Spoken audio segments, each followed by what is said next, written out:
Welcome to the Dr. Gabrielle Lyon Show. In this episode, I sit down with my very dear friend, Dr. Andy Galpin.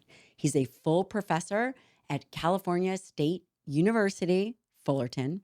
He is an expert and a game changer in muscle physiology, health and wellness. He works with a ton of professional fighters and athletes.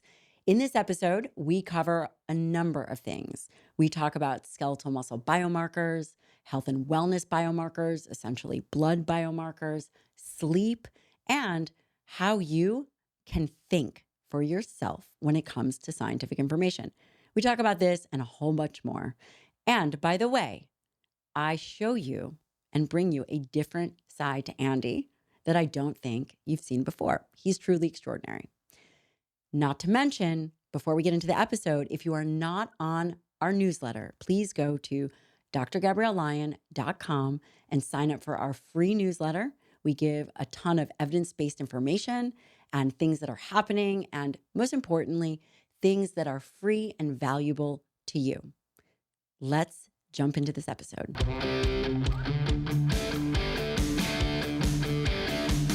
What's up, friends? Did you hear the news? Yep, that's right. I am hosting my first ever Forever Strong 6-week boot camp. What's a boot camp, you're thinking? Well, this is going to get you leaner, improve your metabolism, help you move forward in your health and wellness goals. And you are going to do it with me and my team alongside real people for real results. What are you going to get? You're going to get workouts, meal planning. You're going to get my Forever Strong muscle-centric training course, so much more. Most important, you're going to get support. It's never too late to start, and the time to start is now. Head on over to my Instagram and DM me bootcamp. I'm going to send you all the information. That's right. Head on over to my Instagram, DM me bootcamp, and I'm there to support you along with my team. Let's rock and roll, friends. Dr. Andy Galpin, welcome to the show. Thank you so much for being in studio in Houston. I know it's hot. Yep. And I fed you well. And You did. So we're going to be ready to get after it. Yeah, and there's just no chance I was going to do this on Zoom. No. Not with you. Of all people, not with you. I mean, how long have we been friends? I don't know. A long time. We both have gray hair now. Yeah, for sure. I have a lot less hair total. Prior to, we had no children at that point. Potentially no marriages at that point. That's right. So different worlds, different universe. It's been a long time. But what I think is so cool is that we've been on parallel paths. And Yeah. I asked you while the cameras were off if you ever thought you would be in the position that you are in now. I mean, I always dreamed of it, right? Like that's where you're at. I'm also very aware of where I am at. And I say that and say like everyone gets their 15, right? And I'm very aware that this is mine, which is great. Also very aware that that 15 ends. So I'm having a blast right now. I do feel, like I told you earlier, like I do feel that I somewhat deserve it, but I also feel incredibly lucky. There are many, many people who could be in my position, probably deserve it more, have done better things, more important things, are more eloquent, more effective. So there's just not really a day, and I'm not really being cliche there. My wife and I like actually have a little bit of a practice. I love that. And it's like, man, this could end any day. And also could have been anybody. Like you have to have talent. You have to do the hard work thing, but you also have to have that third component, which is you call it luck, call it a break, call it the fortune, like whatever you want. And to me, that's a big part of how I approach the entire world. It's just like, hey, some people don't get that shot and some people don't get that luck. Well, for any number of reasons, right? It could be 1,000 things, deserving or undeserving. And so I'm just always very, very appreciative that for whatever reason, it landed on me, at least right now. So yeah, very, very appreciative of where I'm at. Well, I think there's a few things that really separate you. And I probably haven't told you that. I think that you have a lot of integrity. I think you're a really good human. And one of the things I respect most about you is you very much care about making the world better, making it different than it was and is. And I would love to know what it is that you hope to accomplish. You know, I was actually A couple weeks ago, I was with a good friend of mine, Jeff Byers. As I was telling you about, he's the CEO of Momentous Supplements. He's just a friend. We were doing stuff, and he kind of asked a similar question, and I like stumbled around for like 15 minutes. So I was like, I don't really know. I'm being totally honest. I don't have like I want to rid the world of obesity. I don't have anything like that. I'm not going to make a difference on the world. And I think what it really boiled down to the end, me figuring out is like all I really care about is I feel like, because what I said a second ago, I don't feel I have a burden, but I almost feel like I owe everyone else who didn't get that lucky break. It's like, hey, you did the work, you have this, and you have the chance here. And so for everyone else that was in a worse position or, again, any number of things that didn't catch it, you owe them, right? You owe them to make sure you are taking advantage of this opportunity in a way that's going to move things forward, or at least you're respecting those people who would have done it better than you. And I think really fundamentally in this aspect of my life, it's not for my kids. It's like, it's really none of those things. It is really that going, man, it could have been anybody else. And if they were here, what would they have done? So that's what you better do. And do you think that that keeps you hungry and motivated to keep going? Yeah, for sure. I mean, there's obviously a part of a lot of anyone that's forward facing has a bit of arrogance.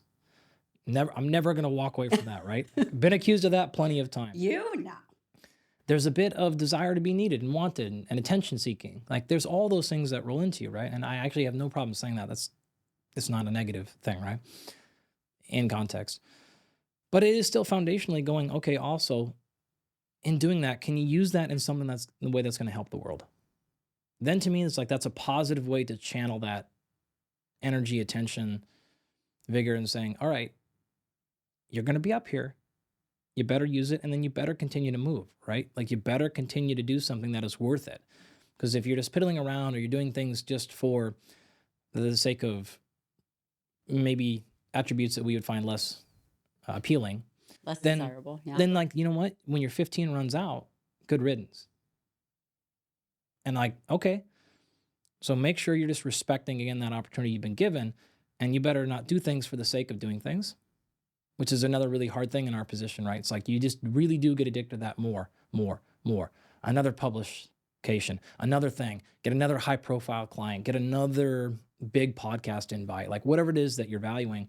You got to be really careful of not making the thing, and like falling back and being like, whoa, what are you really doing this for, right? Is this really an instant mean? Or are you doing this because of justification of wanting the attention? Even if it's not directly, it's like or whatever the case is this because it's land you the most finances or get you in the best spot for your product or whatever it is?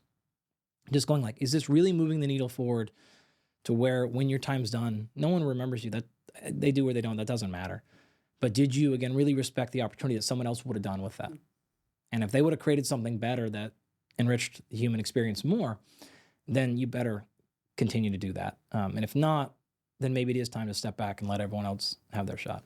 I wanted to ask you that question because you are very well published and you're a thought leader. But the other unusual aspect of you is, yes, you're very charismatic and you're a great speaker and you're a great educator. And you were an educator before you were ever in the public eye. Totally. For years. And I don't know if people understand that you spent a lot of time in the trenches educating students and educating people. That is unusual to be in the position. A lot of academics don't become forward facing. I would say 99.9% of academics. Also, you're very young. You were very young when you got tenured. I think you were 34. I was a full professor at 35, I think. Yeah. 36, maybe 36. Yeah. At Fullerton. Yeah. UC Fullerton, which is an excellent school, excellent muscle physiology lab. So these are very unusual aspects. Yes, we're going to talk all about science, but I also think that it's very valuable for people to know who you are. Yeah, I appreciate that. We'll get down to the business in a second. I still educate. I know. Not only in this sense, but I still teach 4 academic classes per semester. I teach winter and I teach summer. When I first got into this, that was what it was really for. In fact, when I left my PhD program, I really didn't think I would do a single study the rest of my life. Where did you do your PhD? I got my PhD at Ball State in the lab that, the famous Dave Costel. If you know anything about sports nutrition, Dave started that lab, decades ago. Dave really is the one that brought out things like oh, we use carbohydrates during exercise more. And like, turns out hydration's important. Like, really, that foundational layer of 1960s, 1970s, 1980s exercise I think physiology. Halsey was around that time as well. Yeah. I mean, look, if you look at any like classic exercise physiology textbook from the 1990s to 2000s, those are the authors Yeah. like you're going to see. Um, I didn't think I was going to do a single study because I was just not interested in science at that point because of, I think, the limitations and a number of other reasons. And I was like, I'm just going to teach because I really, really enjoyed that aspect. And then obviously I realized I could kind of do science my way. And I was like, well, that's way cooler. So I did that. And then to fast forward so we can move on, what happened was I was actually working on a project with some close friends, Doug Larson and Mike Bledsoe, who started a company years ago called Barbell Shrugged, right? This legendary, Hey guys. yeah, shout out guys. And we actually had a side project called Barbell University. So we were trying to I make, remember that. yeah, I was like, man, what if we could make like a real kind of online university for this human performance type of stuff? And we built a lot of it out, like a ton of it out, curriculum, courses, and flow, and all kinds of stuff. And then one day, Doug was called, just like, yo, we're done with the project. Smart choice on his part, by the way. And I just laid on my floor, and I was like, oh my God, I'd spent just so much time on this. And then I just thought, like, why did you want to do this first place? And I really, drilled back, like, why did you care? Why did you care? And then I realized those core things that I wanted, what I didn't want to do. And I was like, oh, you can do 90% of that. Like, you don't actually have to have all this stuff built out. Like, you can just do it. And so that's what I did. And that really was the biggest, like, one of the biggest breaks I've ever had in my career was directly because of all that stuff and just being like, yo, just do the education you want, however you want. Don't worry about SEO optimization and like editing and like all the things that I didn't want to do and figuring out and how do I charge people for it. Like, I didn't want to do any of that stuff. So I was like, just do it. What if you do it exactly how you want? What's going to happen? And it was, again, to this day, the smartest career decision I've probably ever made in my life. And so you answered two questions. Number one, the question of a mentor. I was going to ask you about a mentor. And then I was going to ask you, was there a time or has there been a time where you're like, I think I kind of made it? I know that we're never done, but there are Yeah. usually moments where, I don't know, you get a call from someone like Dana White or Yeah. whatever it is. I remember like There's usually a moment. sitting in my office one time, my phone rang and it just said Zuffa LLC, which is like the parent company of the UFC. I was like, that was pretty dope. Getting a call from Joe Rogan years ago to go on his show, like that was, especially back in the time, was like, wow, that's going to be pretty big. So that was like another one. And then like funny, it's little stuff like when I paid off my student loans. It's cool. Like that was really, I had coached, like privately coached a very famous actor, God, like 8 or 9 years ago. And it was just like the first check, and it was just like student loans gone. And I was like, wow, that was like pretty dope. So some of those things jump to mind, but that's probably the biggest ones. And now you're just on a trajectory where you're giving actually a lot of content still away for free. That's honestly, like, that's the jam I have the most. Like, if I could figure out a way to just do that and nothing else, like that's probably what I spend most of my time doing. It's just not possible right now. And there are components to learning I think you probably love. Is it the challenge of learning? Is it the challenge of teaching information? Is it the challenge of distilling down the science? It's honestly that. I think this is going to sound weird, but I think most of it is vanity. I totally honestly think that, because the reason I like to do it is because, number one, the attention, the accolade, like when you do something really well in front of an audience and like you get a huge response, even if that audience is one person, right? You hear people talk about this all the time. Like when you see people say the cliche of like when you see the light bulbs go off in somebody, that's really you, right? When they go like excited because they learned something, that makes you feel good because that's a vanity thing. Like you are feeling good about that. And when you do that in front of a crowd of 7,000 people or 700 people, and that feels like really, really good. So that's part of it. The other part of it is if I'm trying to learn something myself and I'm like, whoa, just really, really, really struggling with it. And I spend weeks or months or years on something, and you figure out like, actually, why has no one ever just weaved it through this way? And then you go, you know what? I bet if I did that and put it out there, a ton of people would find it super helpful. And then you do it, and it is, of course. And so it's the vanity of going like, I can do this better than anyone else has done it. I haven't seen anyone who can do this as good as I can. And then you're right. Like that. Again, call it whatever you want, but that is a large part of why I do it, because I'm like, man, everyone's made this way more complicated than it has to be. I think I can do this better. I know I can do this. Actually, y'all suck. Like, let me go crush all of you on this right here. And that's just Not competitive at all. Totally. Again, Love these are like, I'm throwing these traits out on purpose. Yeah. Right. Like, I'm labeling arrogance, labeling attention seeking. Like, this is part of it, right? This is part of it. But these are not negative things. They're not negative. In this way. It's like, if the worst thing that sin I ever had was I wanted someone's attention, so I made a bunch of free content on YouTube and gave it to the world, like, taught them all about muscle. Yeah. It would be amazing. I'm good at that. Last question on you. That's it. We're wrapping up. What? No, Short show. that's it. That was a long show. 2 hours, normal podcast. What 2 hours? You better strap in for about 3 times that. Brandon. Yeah. What is the hardest aspect of the amount of attention and now being put in the public? Man, there's a bunch of hard stuff. One of it is, I actually, for probably 10 years, had a 99% response rate.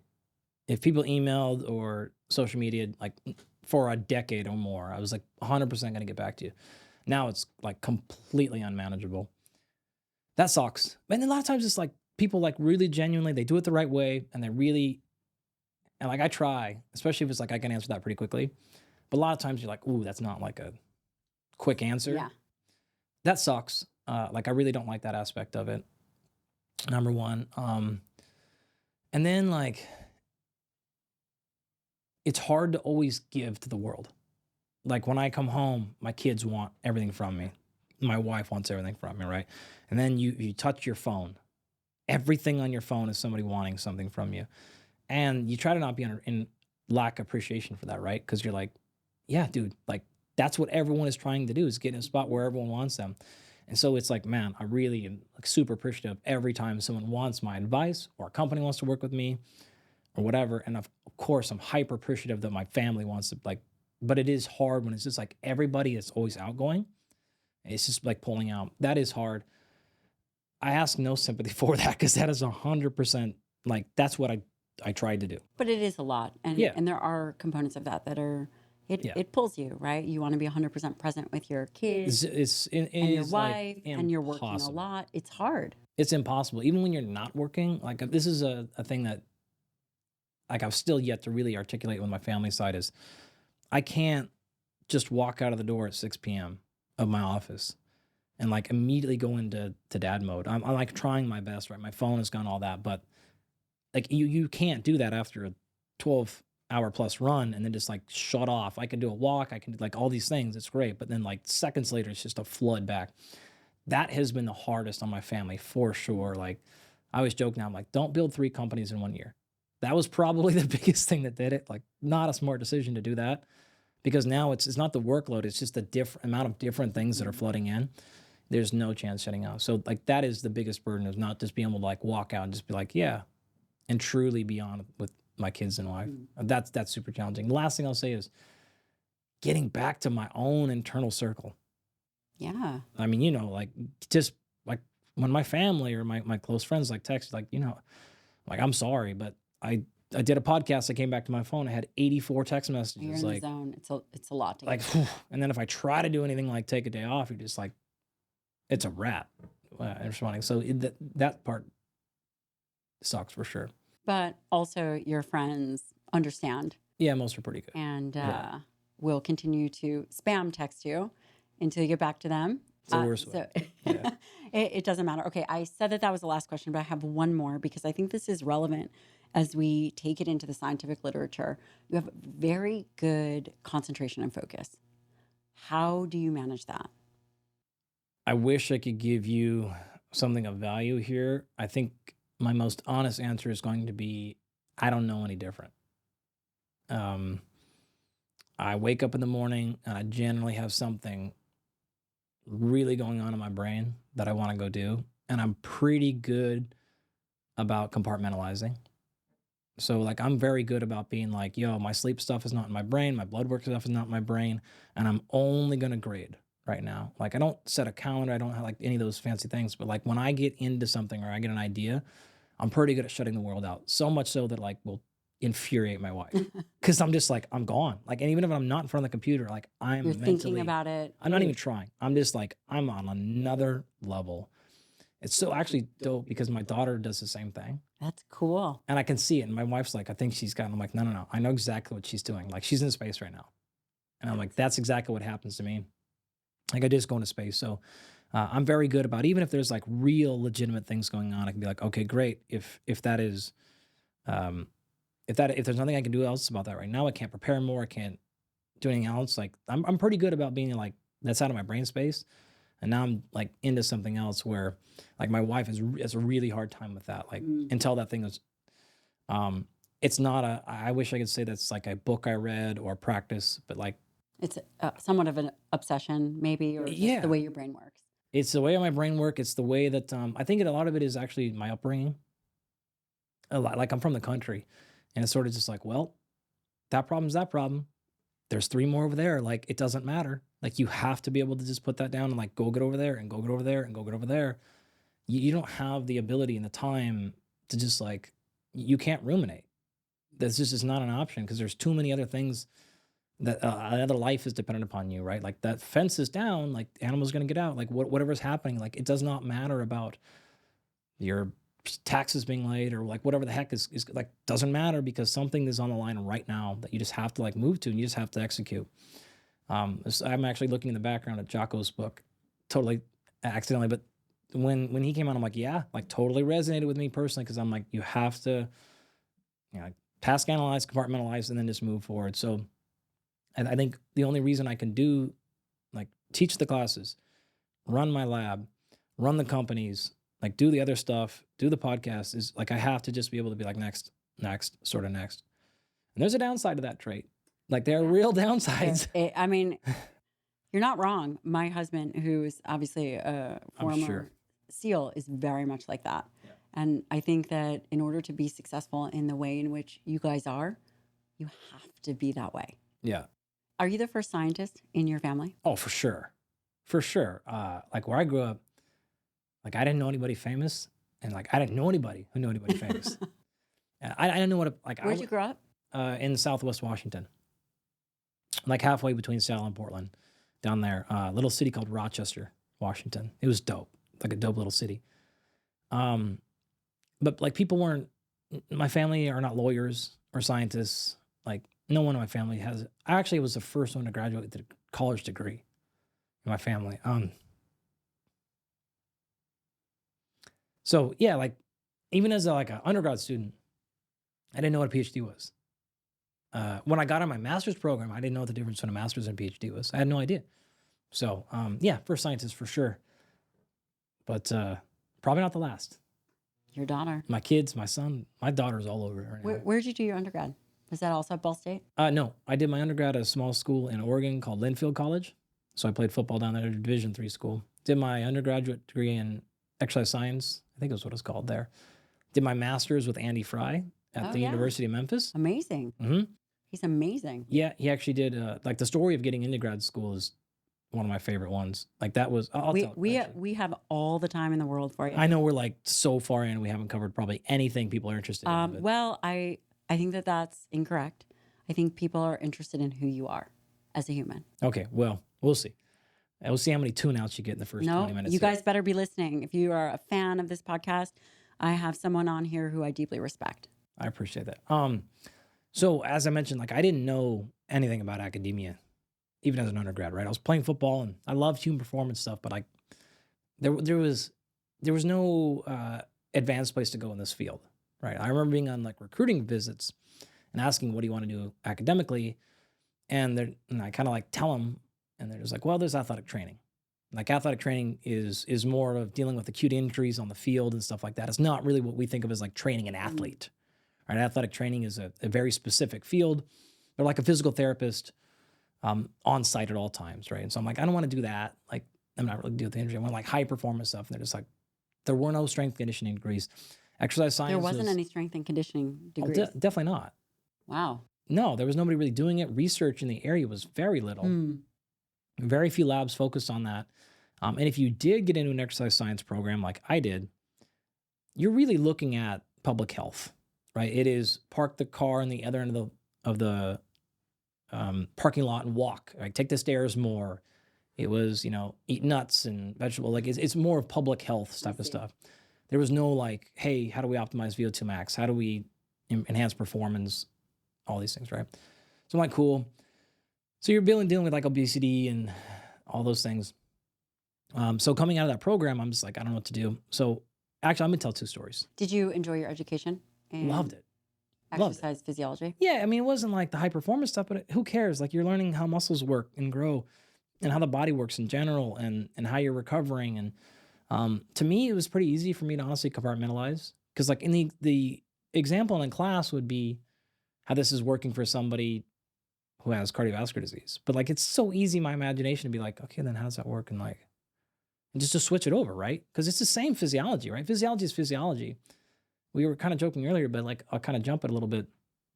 But like to me, there's like human performance is human performance. You get to use that body and your flesh to perform however you want.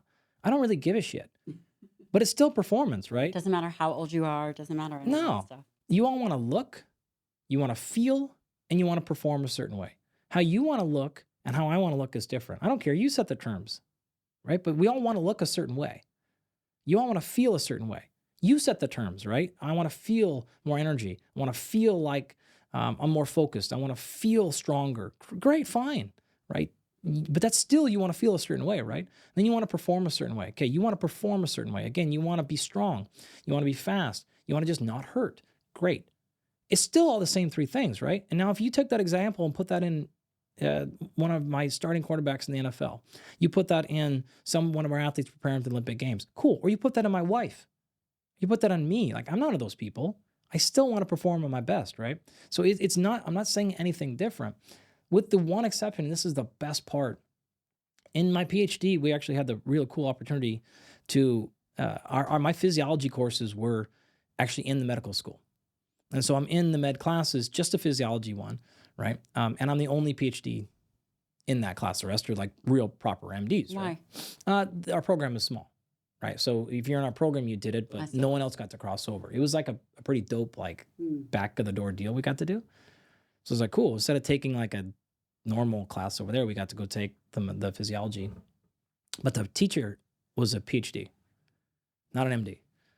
And he would get in there and he started getting his stuff. And I don't know how your med school went, but this one was like, you'd basically do like a full chapter a day, like a chapter of the medical textbook per day. Like that's the rate that you're crushing. Brutal. And you stick on one topic for like 4 to 6 weeks. And then you kind of cruise to the next one, like immunology for a month and renal physiology for a month or 2 weeks or whatever. And you just like crush, right? And you hammer through and you do 4 or 5 hours a day, 4 days a week or something like that, right? So you get really focused on one. So we would get into stuff and he would start talking about things like blood volume. And I'd be like, dope, right? And he'd start talking about, hey, if you're, a female and you have 5 liters of blood, like you're going immediately into cardiac arrest concerns and you're going on to blood thinners, why, how that's working, what the kidneys are doing, how you're altering stuff. And I'm like, immediately, from 5 liters of blood in a woman, I'm like, dude, that girl's super and fit. Right? Because you're like, the same thing that you would see in a legit medical, especially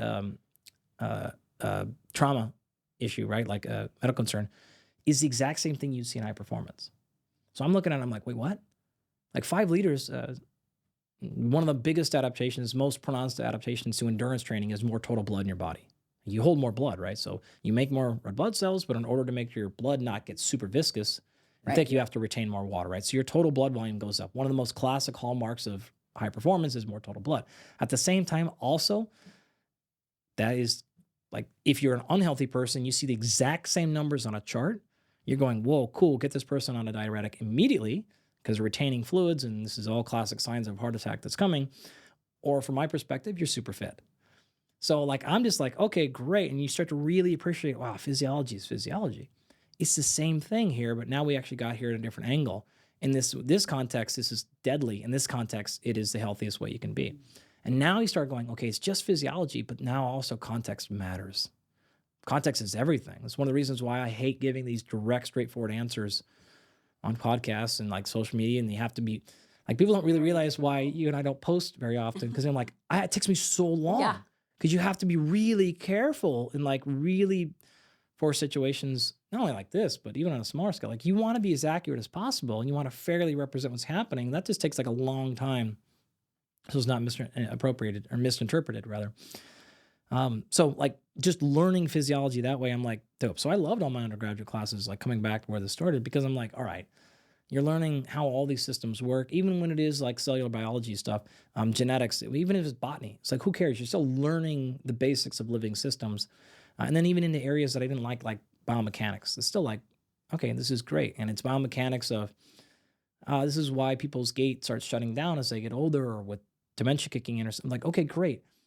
The example is dysfunction, but just imagine what it'd be like if it was higher function. And you're just running through those games in your mind and you're learning, you're thinking, you're creating additional holes where you're like, oh, I wonder if everyone's thought about that. Like that could be a place where, so I just loved every second of it. And I loved it. So I finished that. And along the way, the only people in our program were, again, like public health people. And one of the professors, Janet Peterson, she was the greatest. Actually, you know what's funny? Janet was at Cal State Fullerton.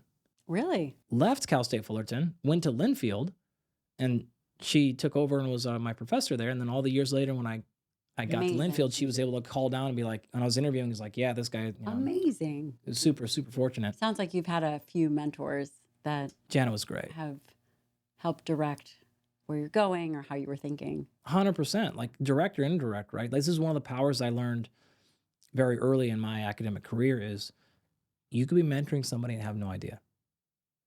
You have no idea. Because I had a kid come back to me and say something one day. I was like, what? He used something like, he's like, no one's ever told me that I'm a good writer before. And I was like, huh?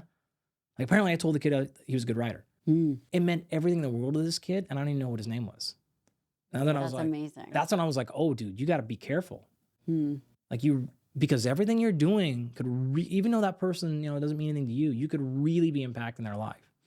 Which is kind of going back to what we said earlier, like one of the things I don't like is not being able to respond to people. Because it can make a really, really big difference in somebody's life. That was like one of my first or second year as a professor. And I was like, okay, that like changed everything in my brain. Because, yeah, and I would say the same thing. Like at the time, Janet had no idea that she was having that impact. Really? No idea. Were you just... Because I'm just another kid in her class, and it's just like, it's changing my life, right? Yeah. And so in class one day, she was like, hey, I want to start doing blood pressure checks on campus. You said that? She said that. Okay.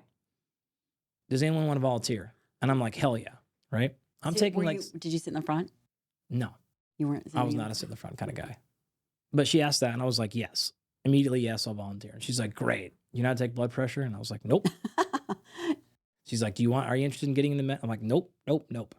Yeah, you knew you were never going to do medicine. For sure. Which is interesting. I think that because... I knew I couldn't get in. There's no chance I could have handled it. I don't have the horsepower upstairs. You have to be really smart, like in a very specific type of way. And I definitely knew there's no chance. Like I had an undergraduate GPA of probably 3.1, 3.0. Like I'm really not that kind of intelligent. Like I don't have a lot of my IQ is not particularly high. My wife's crushes mine. We've tested, we've had a bunch of testing done. But my synapse speed, like it's not particularly impressive. It's like very, very average. Like very average. But you obtain mastery and then you can think outside the box. Different. Yeah. Like I'm not creative in a scientific realm. Way more creative than I am operating. Way more, right? So just being able to, like, you have to learn and memorize so much. Hours of memorization. Dead in the water. I'm never getting Talking about, I used to study 10 to 12 hours a day. I believe every second of that. Because you're in, like that class, I'm in for 4+ hours a day. And then you're taking a test on, again, the entire renal system from a medical perspective. Terrible. Like 3 days, like it was terrible. I barely got through that course and only really got to that course because the guy was a PhD and had a big soft spot for me. It was just like, I'll just give you a C or whatever. I was like, fuck, thank God. There's no way I would have passed that. Like I was dead last. Because you in med school, you get your grades like posted. Yeah, I know. I'm dead last. Every single one of them. I'm down there, right? You've made up for it. Yeah, I felt all right. But so she asked that, and I was like, okay, great. And she's like, why are you volunteering? I'm like, I'm only going to learn like this is what you do, right? You want your spot, like you yes to everything, right? That's how I grew up. It's like, yes, I'm playing college football. I'm taking like 16 units. I have to study way longer than all of my friends. Like with Doug Larson went to school. Like I we didn't took know you guys went to school together. yeah. So we've known each other since we were like 18. Mm. We took almost every class together for 4 years. And he's just, I think I literally remember one time I got a better score in one class on one exam than him. The rest just shut out the entire 4 years, right? He's a really smart guy. So I remember I'm like, I'm just going to win by other ways. Like I'm going to win in other ways. This is part of it. So I end up taking this blood pressure thing and I sit out in Western Oregon outside, and it's like drizzling, raining, and not a single person comes by to get blood pressure, right? And I'm like, well, that sucked. But whatever. Like at that point, you're just chalking up wins. Like everything in the bucket you can throw in, you're going after, right? Right. Like 9 months later, Janet emailed or something, was like, hey, one of our former alumni is working up at Adidas. So Adidas's national headquarters is in Portland, which I also didn't know that. yeah, a lot of people don't because Nike's up there and they just think of Nike, but Adidas is up there too. It's like an hour drive from our school. And she's like, there's an opening. It's kind of like a corporate wellness gig. Like they have a gym on campus. They need someone to like open the gym at 5 a.m. And I'm like, I'm on it. Done. She's like, great. So I'm still playing college football. I'm getting up at like 3:30 in the morning so I can drive an hour to make sure I'm there half an hour early. Because I grew up in, like my dad works in road construction, right? You show up 10 minutes early, you are definitely getting fired. Like you're gone. So I'm So like, you learned your work ethic. Oh, from no. him and from where you grew up. oh yeah, my parents, my grandparents, everyone I grew up with. Like I'm in the country. That's like the expectation, right? If you show up 5 minutes before practice, you're gone. Like that's just a wrap. So I'm like, I'm not blowing this opportunity. I have an hour drive. I have a $600 car. So I'm like, if it breaks down or whatever, like I still have to change the tire and get there on time. Traffic hits, like no whatever, right? So I'm getting there way early. And I start to notice, and by the way, I didn't want to personal train. Like the last thing in the world I want to do is be a personal trainer. Really? Even though you No. loved biomechanics and Yeah, but like physiology. I don't want to train these people. But did you know what you wanted to do at that point? No. I'm just hustling. Okay. I'm hustling, right? I'm like, whatever Well it's gonna done. take. Mm-hmm. I'm hustling. I like being in the gym. That's like great and all that, but I'm like, I don't want to train 45-year-old corporate people. Like, not at all, right? I'm hustling. I'm getting there so early that I'm just like, I'm unlocking the door, right? And getting in there. I notice there's like 3 people, 4 people, 6 people that are like always there half an hour early. So I asked like boss, I'm like, can I let him in? And she's like, yeah, I don't care. Like if you want to get here that early, you're not getting paid. I'm like, I don't care. I'm here. So I let him in. And then they started asking, hey, will you train us? I'm like, yeah. So I'm coaching them. We're just like, we're training, we're going after it. And there's no like personal training there, right? But I'm just like doing it. I'm like, before the hours show up, like, yeah, we're good. Let's go, right? And it turns out like, I don't remember what it was. 3 or 4 of them were on the executive board at And Adidas. you had no idea. No idea. And like the other 2 worked in like the smoothie shop. I didn't know anybody from anybody. And you didn't care. Did not care. I'm just like, who cares, right? I'm hustling. It didn't take long for one of the guys to be like, yo, we are actually invested in a facility in Arizona that only trains athletes. It's called Athletes Performance. So Mark Verstegen opened this thing up in like the late 1990s. At that time was the only place like it in the world, right? Had your nutrition, your chiropractors, your training, all this stuff in one location. And he's like, you don't need to be here. Like, you need to be down there. And I'm like, I'm in. He's like, no money. You got to go work for free for 6 months. And I was like, I'm in. Like, can't say yes fast enough. So I graduated, drove my car down there. Did it make it? Everyone wants to know. Yeah, The car made it. for Okay. sure. It made it. I had nothing though. Like I had nothing else. I was eating oranges every day on like the orange trees that I could find on my way to there. I would wait for any of the athletes who left their like protein shake and drink the rest of it. And I'm like smashing all those to So get through you've the day. really put in your time. And, Yeah. and you didn't have anything. I didn't have much. I mean, I had like, again, I had a lot of opportunity in terms of like my parents were really good people. There was no violence. There was no like, Yeah. I didn't have to deal with the stuff that's really hard. Like I didn't have money, but like I had safety. Yeah. I had security. So I didn't care. Because I'm like, worst case, I go right back to, back to the couch, like not a big deal. So that part is, Do you ever take a moment and reflect on not having anything yeah, to now? I mean, for sure. built Like I make extraordinary life. the amount of money I make right now, like relative to the amount of money my parents made their whole lives. Like it's bonkers, It right? must feel really good to be able to do stuff for them. Oh, it's dope. It's like so dope. The best part is like they're not on the internet. either one of them really, like they barely know how to use their phone. For real. It's embarrassing. And they have no idea. Like they have no idea. They're like kind of like, I had to explain this to my mom because I got stopped in the airport like 3 times, randomly at different times. She's like, how do so many people know you? And I was like, kind of a big deal, Mom. I'm like, I have to pull it, but she's like, no, I know, but I'm like, I don't think you really get it. So yeah, like the things we're able to do for them now, they're just like, yeah, it's the greatest thing. So you got to Arizona. Yeah, so I get down there and I'm just like hammering it, right? And it was dope because I'm like training Hall of Fame baseball players. We had like 15 or 18 guys go in the first round of the NFL draft that year. Guys that ended up being like real legit Vernon Davis, guys that are around like really, really elite guys in baseball and stuff. And I was coaching them like right out the gates for the most part. Did you know what you're doing? Yeah. You did. That's honestly why I didn't want to become a strength conditioning coach.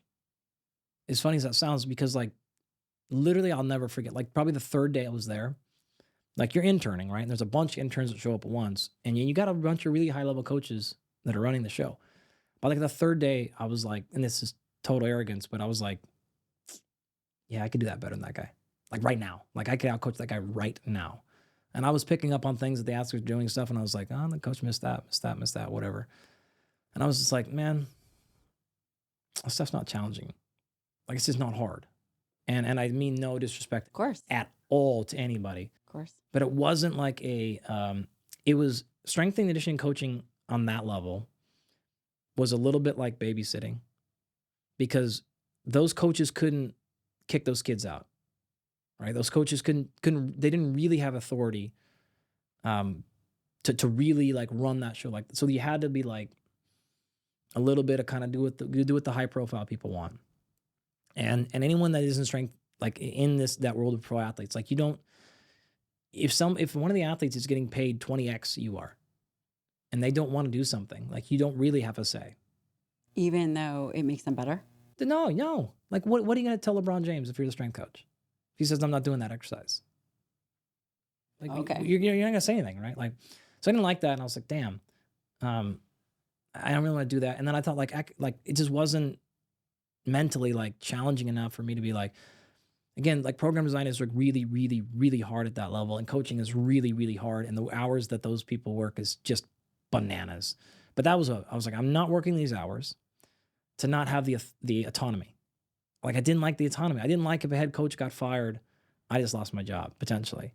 I'm like, I didn't like not being in control of my own life and destiny. And it just wasn't like, there's so much to learn in strength conditioning, but I felt like I got to, the kind of way I think is like, I felt like I got to purple belt really fast. And I was like, Too easy, too fast. For me, for that aspect of it, right? And then the hard part on that field is like putting in the work. And I didn't want to do that. I don't want to be there every day and like really just getting people to execute the plan. I don't like operations. Like I like the creativity side of it. So like I want to come up with new and innovative things, but I don't want to be there every day, like going through the same process. Like Groundhog Day. Dude, it's so hard. But those people, like it's so hard to do that. That's this is the flip side of creatives, right? It's really easy to come up with an idea. Holy hell is and I was like, I don't have the toughness that these people have to get through this. So I'm out on this one. And the athletes were what they are. I just knew I didn't want to do that. So I went to Doug Larson and I went to the NSCA, the National Strength and Conditioning Association National Conference. Changed my life. I was lucky. Again, another big break. Doug's lifetime mentor, he worked for like Hewlett Packard as an engineer. He just loved lifting though. NSCA member. Was like, I'll take you boys down there. So he drove us down there, let us stay in his hotel room. Where was it? Vegas. Okay. So we drove over in like 24-hour drive or whatever, 12-hour drive or whatever to get down there or whatever it was. He's like, I'll take care of everything. Basically like paid for most of our food and stuff like that. Like I knew he was going to take care of us because I got back actually when I finished in Arizona. I literally got back. So I moved back and I was like, man, I was about a half a gas tank away. Like my cards were tapped. They were redlined. And I was like, whew, like I just have to get, and I was like driving home and I was like watching the odometer being like, gotta get there. Made it back. So I didn't like have anything. I got super fortunate though, got to work with my dad, like make some money building roads, but then got to NSCA. we get there and I'm like, my mind is blown. I'm like, what is this thing? And I'm walking around. There's part of the conference they give away like free beer and snacks. So I'm just like smashing all the snacks, right? And they have a big row of posters. And people, at scientific conferences, they put up, like for like 2 or 3 hours, you'll have a poster. You'll make a big poster of a study you've done. Typically not published yet, but like you can kind of see what the field is working on, preliminary results, stuff like that. And there's these big halls. And I'm just walking up and down these halls and seeing all this strength and conditioning science. And I was like, what the fuck is all this? Like, where is all And this? you had no idea, didn't know about a PhD, didn't know anything. I had no idea this stuff existed. I was like, science was the crappy, boring crap. It was all the like, again, blood pressure medication did this. I'm like, I don't know, this stuff sucks. I had no idea. And I walked by one poster, and it was a poster of these people taking muscle biopsies, and they were doing like really heavy squats with chains and bands. And I was like, whoa, what? And they were they did a 1 rep max back squat. And you had to do 10 successful reps in a day at 100%. If you failed, like you had to do it again. So you were there squatting. That's a lot. Oh yeah. You did 1 rep max, 10 1 rep maxes in a day, every day for 14 days. And they took muscle biopsies before and after. And I was just like, what is this? This is like, you took biopsies. What's a biopsy? How do you do that? And like all this squatting stuff. And I just hammered this poor guy with questions, right? I'm just like, not like the kind of questions you get at a scientific conference, like, how does this work? Like, how do you do these things? Like, how does this all happen, right? I just remember going back and forth, getting 2 more beers, coming back, talking to this guy. Was it going just back, this one guy, poster? One poster, right? By the time we're done, like the poster session shut down, and the guy was like, hey, you want to go over to like the bar over there? We're like, let's keep chatting or whatever. And I was like, yes, absolutely. Goes by and he buys me a couple more beers or whatever it was. And I was like, and we're talking. He's like, hey, I think I have an opening for a grad student next year. Do you want to come get your master's? And I was like, absolutely. What's a master's? Like I had no idea. That's crazy. Like no idea. That guy was Andy Fry. And for people who don't know who Andy Fry is, he's just a legend in the field. Yeah, he recently won Lifetime Achievement Award. Like the first real muscle physiologist in strength and conditioning. Like really. A couple other guys, Paratosh and stuff, had done some stuff. But really, really Andy was like really most of the overtraining research, like a lot of stuff. And people have to appreciate that strength and conditioning has been kind of separated from muscle physiology. It's been different. All of exercise physiology, all of health is part of the reason why, like you and I have such an incredible connection, right? It's so cool to see this stuff become science, this stuff become medicine, this stuff become things that are in papers and like in scientific journals, not the strength and conditioning journal, right? To get into JAMA, to get into New England Journal of Med and Cell and stuff like that, Nature and Science, to go up there. But yeah, so then he told me, and he's like, you just happen to pick Fry's work. Well, in retrospect, there's no crazy. other one I could have picked, right? Because I'm like, who else is doing this stuff? And other people were there, but I got in there. Actually, I did a year with him. Then he left and went to Kansas, started his lab out there, and then I finished with him. And as I was getting closer, I was like, man, I don't know what I want to do. I don't want to coach. I don't want to personal train, and I kind of want to do more stuff like this. So what are my options? Well, no one had PhDs in that type of stuff. Right? So he hadn't started his PhD program at Kansas yet. He just got there. He had no funding yet. And I was like, damn, no one was really doing it. So I just looked and I was like, well, who is doing the science and the physiology part? Like, I want to do it. Who cares what they're doing it in, right? Is somebody doing the science side that I want to do? Can I learn that? And then I felt so arrogant and confident in the performance and strength and conditioning side. I'm like, I don't need your help there. If I can learn the science side of what I want to do, and then I can come back and do this in this population, I'll be now the second person. And the first guy doing it is, 25 years older than me. So like, I'll be in a real good spot. So that's what I did for my PhD. I did it in a bunch of stuff I didn't really care about. And then when I finished, right as I was getting done, I had this skill set of human performance, strength conditioning, then molecular physiology. What did you do the PhD in? My PhD was called human bioenergetics. Okay. It's exercise physiology. It's just a title. Like it's all the same stuff. My actual dissertation was, we developed a method for measuring individual signaling proteins in single muscle fibers. So it was all like a chemistry technical Yeah. sort of one. There's no like real intervention. But the first part of the dissertation was actually our Sweden study, where we had we can probably talk about it of interest, the lifelong cross country skiers and the VO2 Mhm. max and stuff we did there. So that was Eric, the guy who forwards me dissertation. So I worked on that one, and then mine was like a chemistry. But the physiology was very cool. Yeah, it was dope. Like we were able to measure proteins at a really small level in individual tiny muscle fibers that like no one had ever been able to do before, and didn't really go anywhere. We never used the methodology really again, but it was cool to show Yeah. that was possible. So when I finished, I was like, yeah, what am I going to do? And I started kind of applying for jobs, and most of it is still that like public health, like kind of job. As a PhD. Yeah, because I'm like, you're gonna start a lab, but you got to get federal funding. You have to do health. Like you can do sport, but only if you really do obesity or Right. diabetes research or aging. That's like the kind of hallmark 3 in our Mhm. field, right? You got obesity, aging, or diabetes, metabolic disease, something like that. I'm like, I don't want to do any of that stuff. And like you can do the sport performance stuff with your slush money, like your leftover money from your real studies or something like that. I'm like, I don't want to do that shit at all. Like I want to do human performance. And then I just happened to see a posting at Cal State Fullerton. It was like, yo, we wanted someone to do molecular physiology of strength and conditioning. And I was like what? What? And then I applied, and Lee Brown, who also just recently won Lifetime Achievement Yeah. Award, called me. Like, I feel like it was like an hour after my application went in. He's like, hey, this is Lee Brown Fullerton. And I was like, of course I know who you are, like president of the NSCA. And he's like, this is like exactly what we wrote our job posting for. I'm like, I know, this is weird. He's like, how? Like, Unbelievable. how did this exist? And I'm like, this is, so that application process was pretty short. We'll put it that way. Like, it felt pretty good.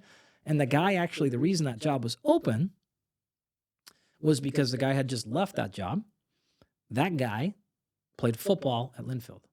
So was a few years ahead of me, gone on, got his PhD from Bill Kramer at University of Connecticut. I applied for my PhD to go work with Bill. This guy interviewed me with Bill, and I turned that spot down for the other one. So like 5 years later, I applied for it. And he's like, hey, I remember your name. You're that Linfield guy or whatever. I'm just leaving. He left Fullerton and went to work for Usarian or Natick.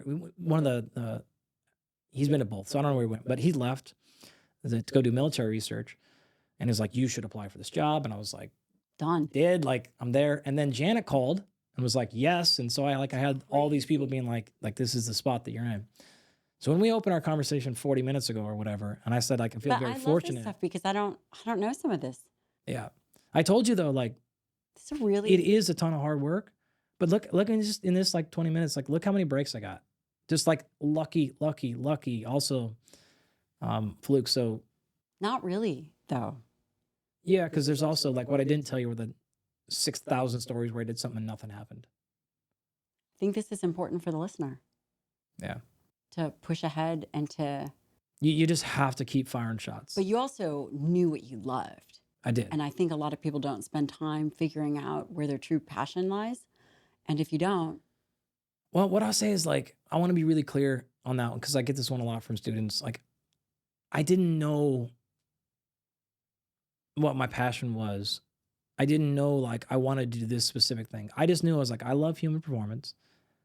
And I also know like I can get after it. And I'm just going to keep going. So like, I didn't care about like having no income as a master's student or going on a PhD student because like I don't got any money anyways. So I don't know any different. Like I'm not going backwards lifestyle wise. Right. Don't care. Unbelievable. Who cares, right? So I'm just going to keep, and I know like, I don't know exactly what I want to do. When I started that job, I told you I didn't even want to do science. It was a teaching-based job, right? I was like, I was going to teach. Yeah. What did they hire you for? Well, I came in and I was like, yo, this is exactly what I want to do. So Dave Costel had this thing where he was like, I want to do 1-to-1. 1-to-1 is for every scientific publication I have, I want to do one lay publication. So in like the 1970s, you're talking like you publish the paper in Journal of Applied Physiology, and then you write an article in Runner's World. That's interesting. How it was, right? I suppose I didn't realize that. And so coming in, like Dave was retired by the time I got there, so I didn't spend much time with him. But that's like a big part of the lab's culture. Like, this is what Dave, and I was like, damn, that's perfect. So when I came into Fullerton, that's what I told him. I wrote him. And I was like, yo, I'm going to do 1-to-1, and I'm going to put equal emphasis. So in the Center for Sport Performance that Lee started, that I run now, that the goal, the mission of that center is to produce and disseminate research that enhances performance. It is produce and disseminate. That is one-to-one. We will make and we will disseminate. Not we will publish. We will disseminate, which means we will get it out to the world. So I came in, I told them, yo, I'm going to do this. And like, I'm going to go hard in the paint both ways.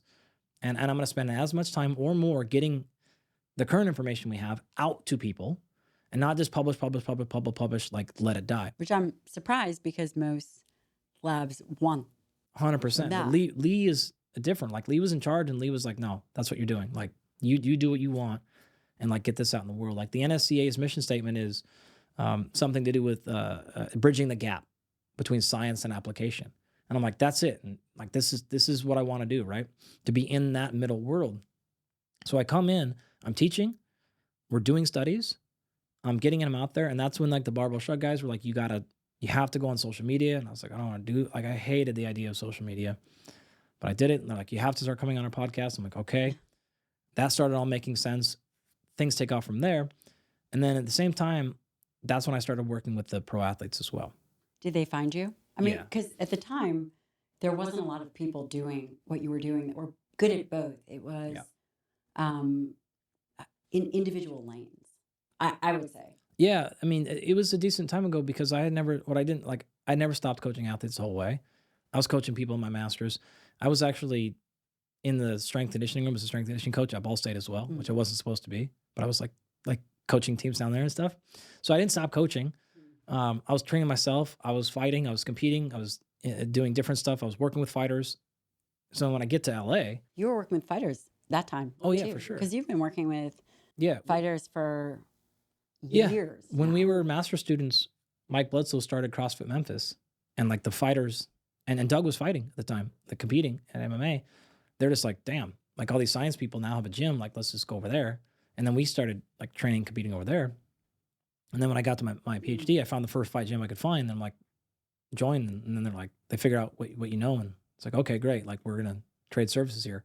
So I never stopped. And like, I was competing myself. So I'm like, we'll just keep doing this. And everyone is thinking, how did you have the time for all that? Yeah. Well, like, it's funny because like I would leave the lab. I think practice was like 6:30 p.m. or something like that. So I would like be in the lab. I would leave. It was right down the street from the lab. Funny enough, we would go train and like we trained pretty hard and we like fought a lot in practice. And I get home, eat, go sleep, like wake up, do it the next day. And it was awesome because the rest of my lab mates were like the classic ex-phys PhD students were like, they're running and Yeah. like maybe like doing some bro lifting. And It's Yeah. like, I'm coming in, I'm just like, I had a broken rib one time. So I was like hunched over in my thing. I was all smashed up all the time. They're just like, what are you doing? And I You think loved it made you a better scientist? For sure. Right. Because like, that's such a good question. We would, oh man, like we would go over, papers would come out or we'd have scientific ideas or basic ex-phys stuff come up. And one of the reasons why I fell in love with fighting so much scientifically is because it doesn't fit the mold of any other energetic Not at system, all. right? Not at all. Super, super hard. And they would say things like, you can't do A, B, and C. And I'd be like, well, we did it last night at practice. I'll show you my data. Like, I'll show you the numbers. And they're just like, what? All right. So it's like, basically, think about this like this. There's like lifting and then there's like long duration endurance. And I'm like, no. Here's what we did in practice. Here's the rounds we did. Here's the heart rates we're at or whatever. And just like, no way. And then it's like, well, you don't do any distance running. I'm like, no, nor should I. Like all these things coming up, right? Like you can't do that and be strong and be this. I'm like, yeah, you can. Like, this is how you're going to do it. You guys don't know anything about training. You guys know a ton about your little areas of science, but you work out. But you really do not understand how to train for human performance. Like none of you have been real performance coaches because our lab actually never interacted with the strength conditioning people at all. And they were very much like the classic, all those guys don't know the science of training sort of thing. Yeah, I was like, of you course. guys have no idea what you're doing. You guys have PhDs in muscle physiology, but you do not have any understanding how to train muscle, like at all. You know how to distance run, and that's like all you know, or swim or cycle, right?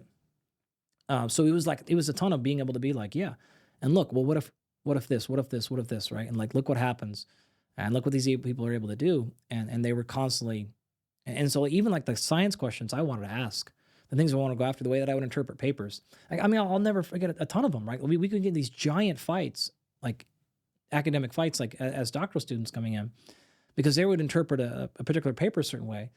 Like one of them was a classic one. There was a I wasn't an author on this paper, but we did a training study in 80-year-olds. It was 70 and 80-year-olds is what it was. And the 70-year-olds got stronger and added some muscle mass, but the 80-year-olds did not. Right. And it was like, okay, great. And so the lab interpretation of the paper was there's something happening at age 80 where you stop responding like as well to the adaptation. Right. And I look at all the data and I'm like, no, what you saw is your training program sucked. Like I'm looking at your training program. You did leg extensions, 3 sets of 10 at 70%. I think it was like once or twice a week. That was the whole training program. I'm like, your training program sucked. What you found out is you don't know how to strength conditioning coach. Like that's what you found out. So, and then we were like, well, okay, look at the marker, look at this marker, look at this one over here, blah, blah, blah. Like here's more support and you're just hammering down on it. But yeah, like all that like came out as in my science, right? So I'm like, how am I interpreting, how am I positioning things? What do I want to do? And then really learning the skill of going, man, this is why I'll say this, not to hopefully offend anybody, but like if you really have never been a scientist, really never done the work, like you really don't know how to interpret research. Like you really, really, really don't. You can get kind of close, but I mean, like even someone like our good friend Lane Norton, right? Lane did a PhD and he gets this, but he also has not done a single study on his own, right? And I'm saying this with all love, and Lane would fully hug me right now if I said this, We right? love Lane. Yeah. It's like you don't know the difference between you've run 10, 20, 40 studies. Like you really, there's layers of understanding that come with this black belt level, right? Career researchers. With careers. So there's like, man, you and knowing like the scientists and knowing the labs, like I can pick apart and be like, so I can see things in between lines just because I know these things. So there's a level of trust that has to happen with like the actual people in there when a real scientist that's really producing research says something and that disagrees with maybe somebody else, doesn't mean they're right. Plenty of biases but there's this different level of understanding how the whole game works that you can get to. So yeah, it totally informed how I was doing things, and you can see it to this day. The type of studies we've done in my lab, the things we've learned, the approach I've had, it is all funneled back to that same thing, right? The direct work with tons of fighters. It's very unusual. Yeah. It's a very unusual combination. But I did it all on purpose. You did. Yeah, because like I saw that thing, right? Like I looked at that thing as a master's student and went, no one does this and this together. Okay, how are you gonna get a job? Well, you have to have a skill set. Like Tim Ferriss was so beautiful about this a decade ago. It's not necessarily having a crazy skill set. It's having a skill set in two things that don't complement each other. That's where people get magic. You're like, how do you have a PhD in mathematics, but then you're also a world-class chef? What? Like, weird. Now all of a sudden, like weird things and opportunities happen because you have this unique combination of skills, right? So I'm like, I don't see anybody who really understands human performance from a coaching perspective, that understands cellular physiology, who's also actually still competing, who's really coaching people, who's doing all this, right?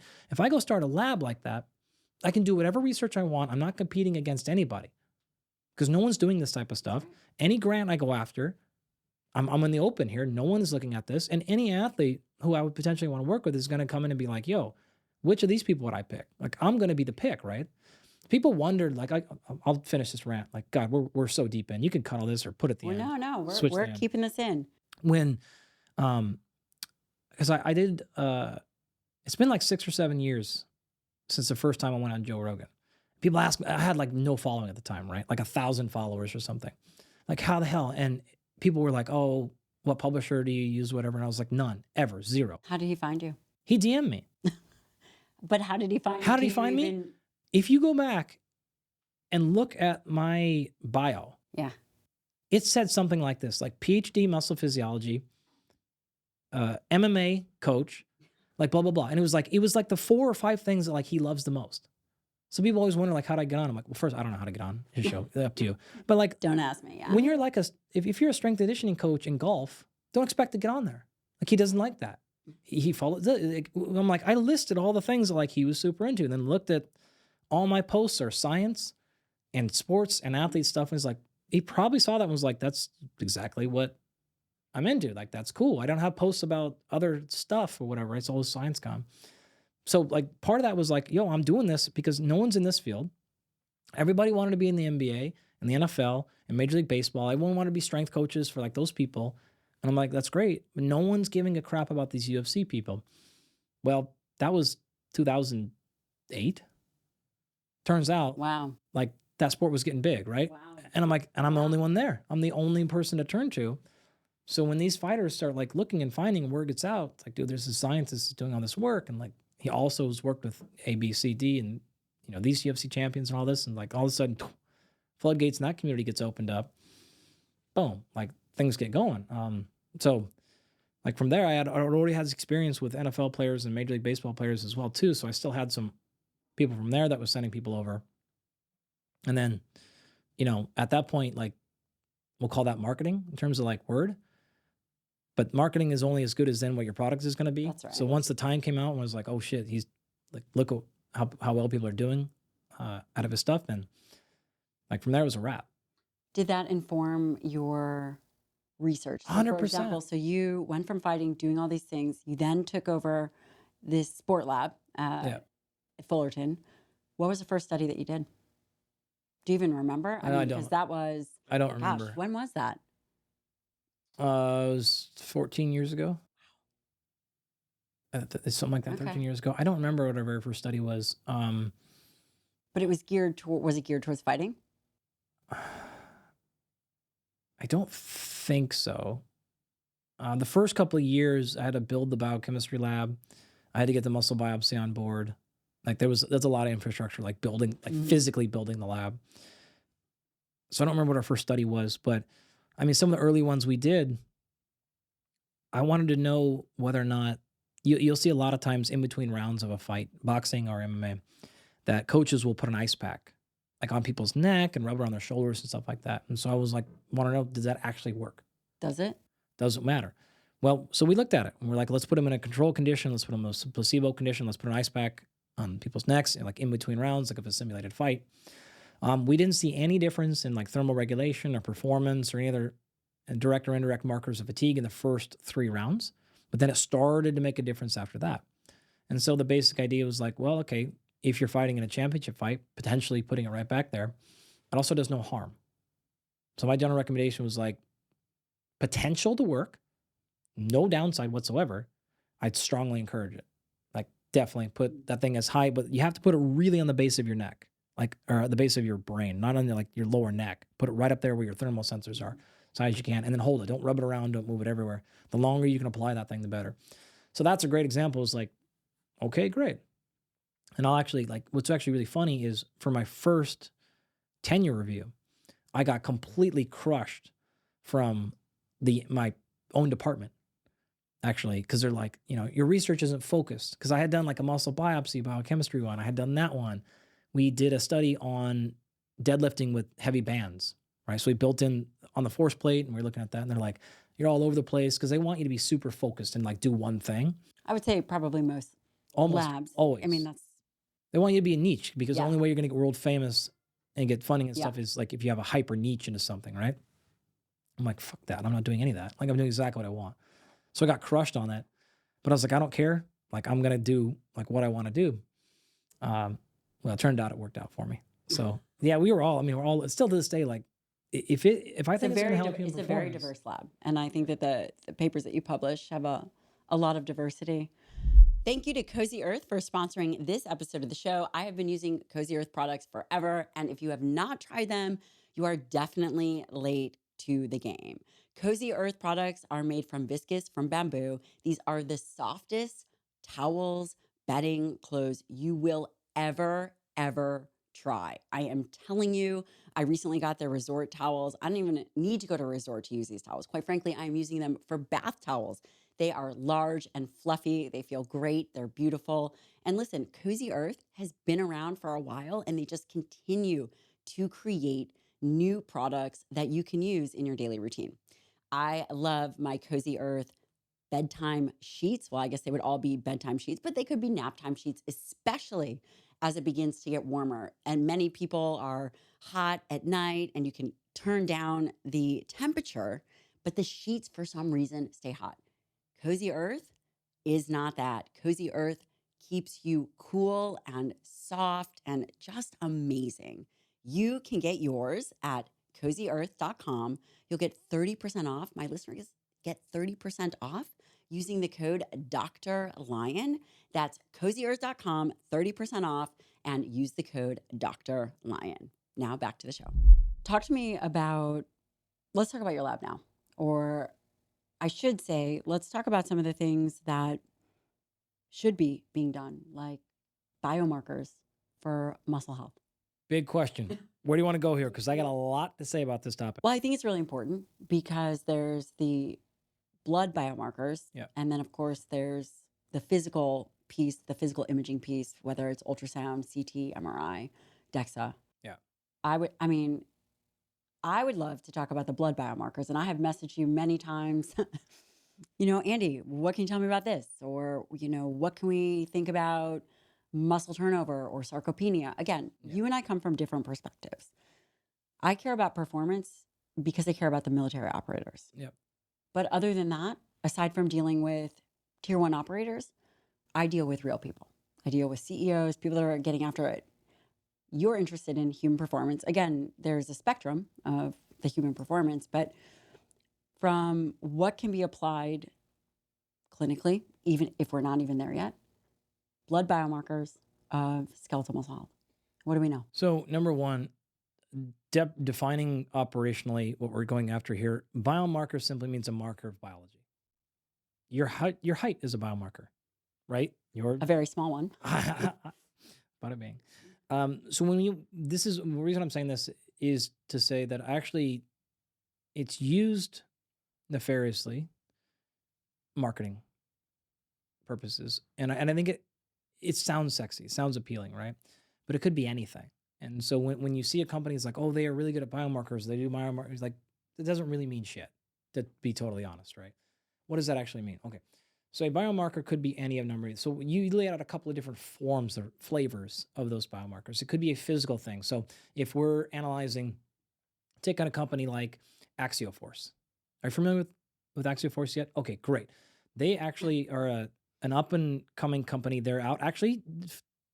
Wow, the subconscious mind is fascinating. They are out of Andy Fry's lab. So that's actually a biomechanics company. They're out of the University of Kansas, and they built a force plate that is a sole of a shoe. So what you can actually do is you get full 3D motion analysis of how you're moving, and all you do is take the sole out of your shoe and put their sole in. Like you have a full kinetics coming off this thing. Force plates are like 40 grand.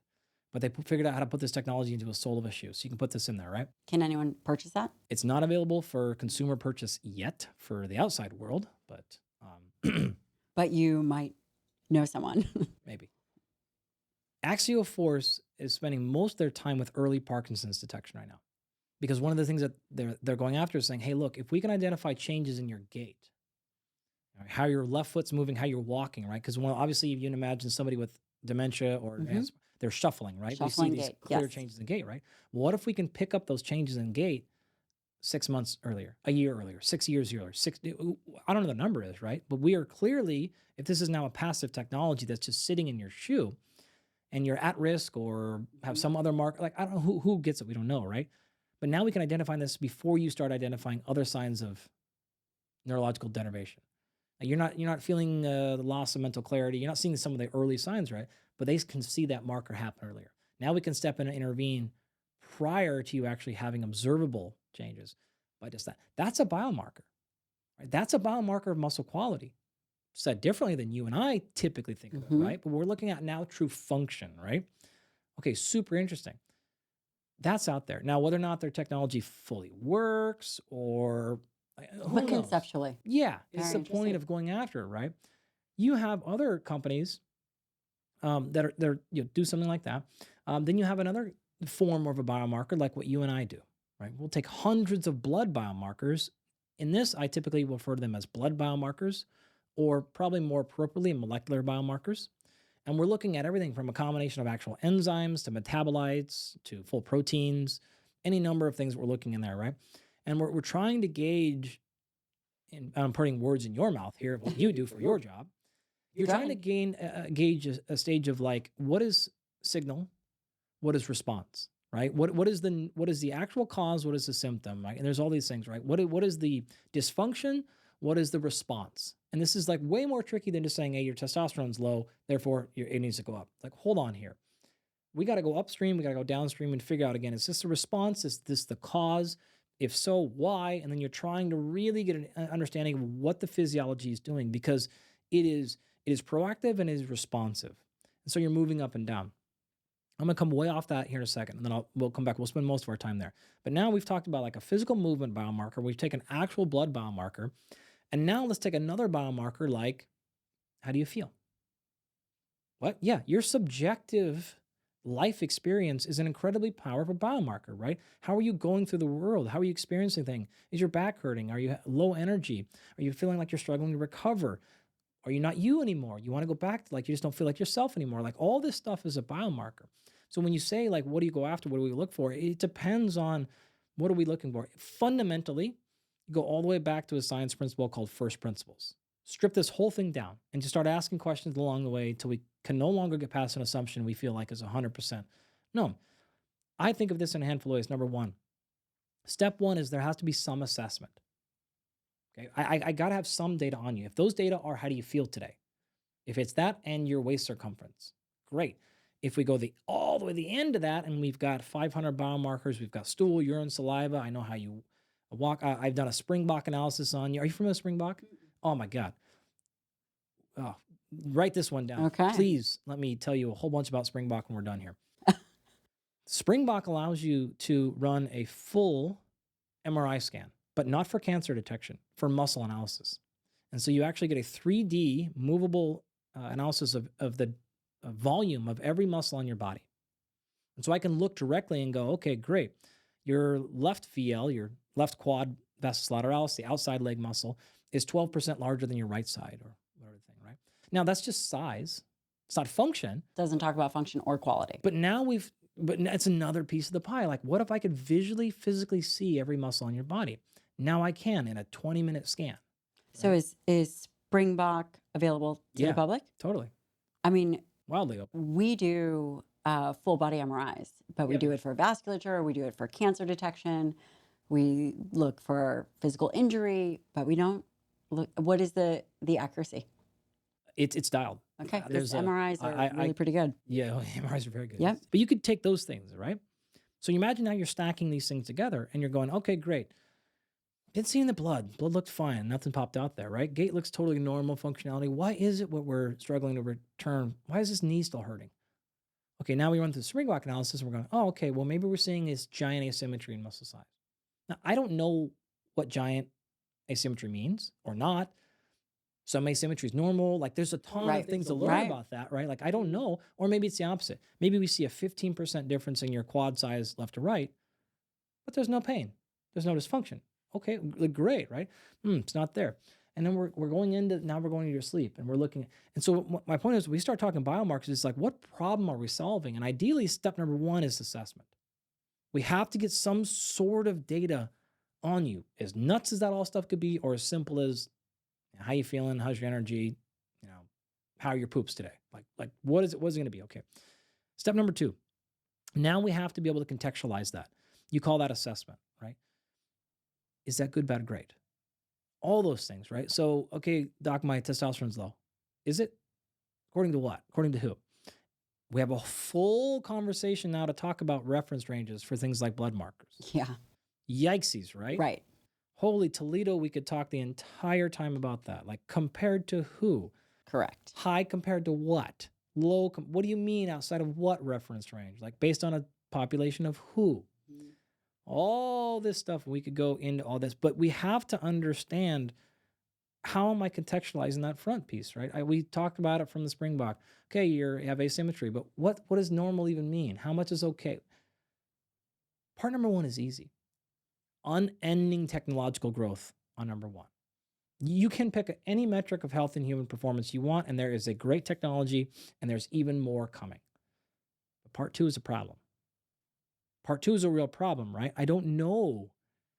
If you don't really understand how to interpret blood work, we can't get this. If you don't really understand how to truly analyze sleep, you're going to have problems. If you don't really understand, and you could, okay, we don't have databases of super healthy people. This is a huge challenge, problem for all of us. We do not for sure, not to pander to the audience here, but we for sure do not have good data on healthy women. I can scrape together, like in a lot of areas, like what a normal, healthy 40-year-old dude should look like. You go into women, and now you go into anything between post childbirth. No idea. Like there's a definite difference between a 35-year-old woman who's had children and a 35 that has not. Mhm. Okay, right? Now we get into other Mhm. challenges, which is where you thought I was going, right? You go into menopause, right? Like this is just a Darth.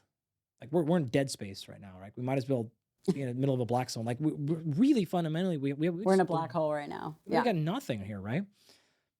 Then you got to go to the next step, which is, okay, we've made our best guess based on your clinical experience, based on your intuition, based on the data that is available, based on, okay, we have some data on men at that same age, then we have some animal studies, and like you're doing the best you can because people need action. Now that's practice, right? That's Yes. evidence-based. That's okay. The next step though is going, all right, how do I get that corrected? What's my actual action? And now we're still at an even bigger mystery, right? Because now we're going, well, I didn't even know, there's not enough data on if that was good, bad, great. And there's definitely not intervention data then. What do I Yes. do? How do I solve it, right? And so now you're leaning on people, again, with their experience and intuition, and you're making your best sort of guess there.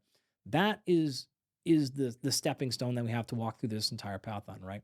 So getting into biomarkers, we could go up and down this list any way you want. We could maybe spend time on one in particular or one style or something like that. But that is really the full picture of trying to assess how do we actually use this information to make my world better. And the way that this is all packaged, the last thing I'll say here, that is all under an umbrella of population.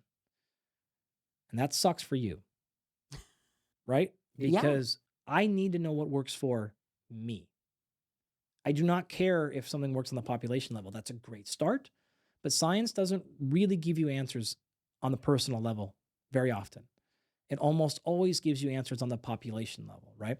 This is most likely Mhm. to work the best in most people. And that's super, super helpful. That tells you very little information about you.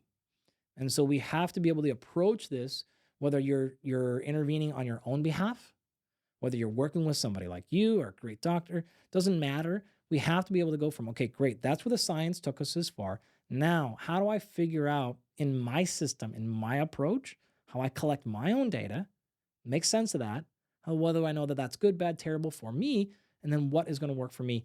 That's the gap we've got to close. We have to help people understand, how do I figure that out for me personally?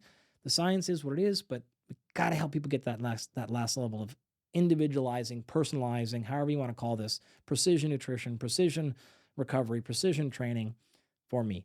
That's the problem we've got to get to.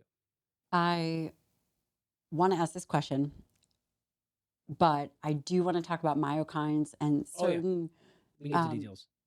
just because it's not discussed enough, these markers, maybe even 3-methylhistidine things. But before I do, I'm going to throw this out there because actually you taught me about this. We were at a nutrition conference for special operations. Oh, yeah. Do you remember we were in San Diego? Oh, yeah.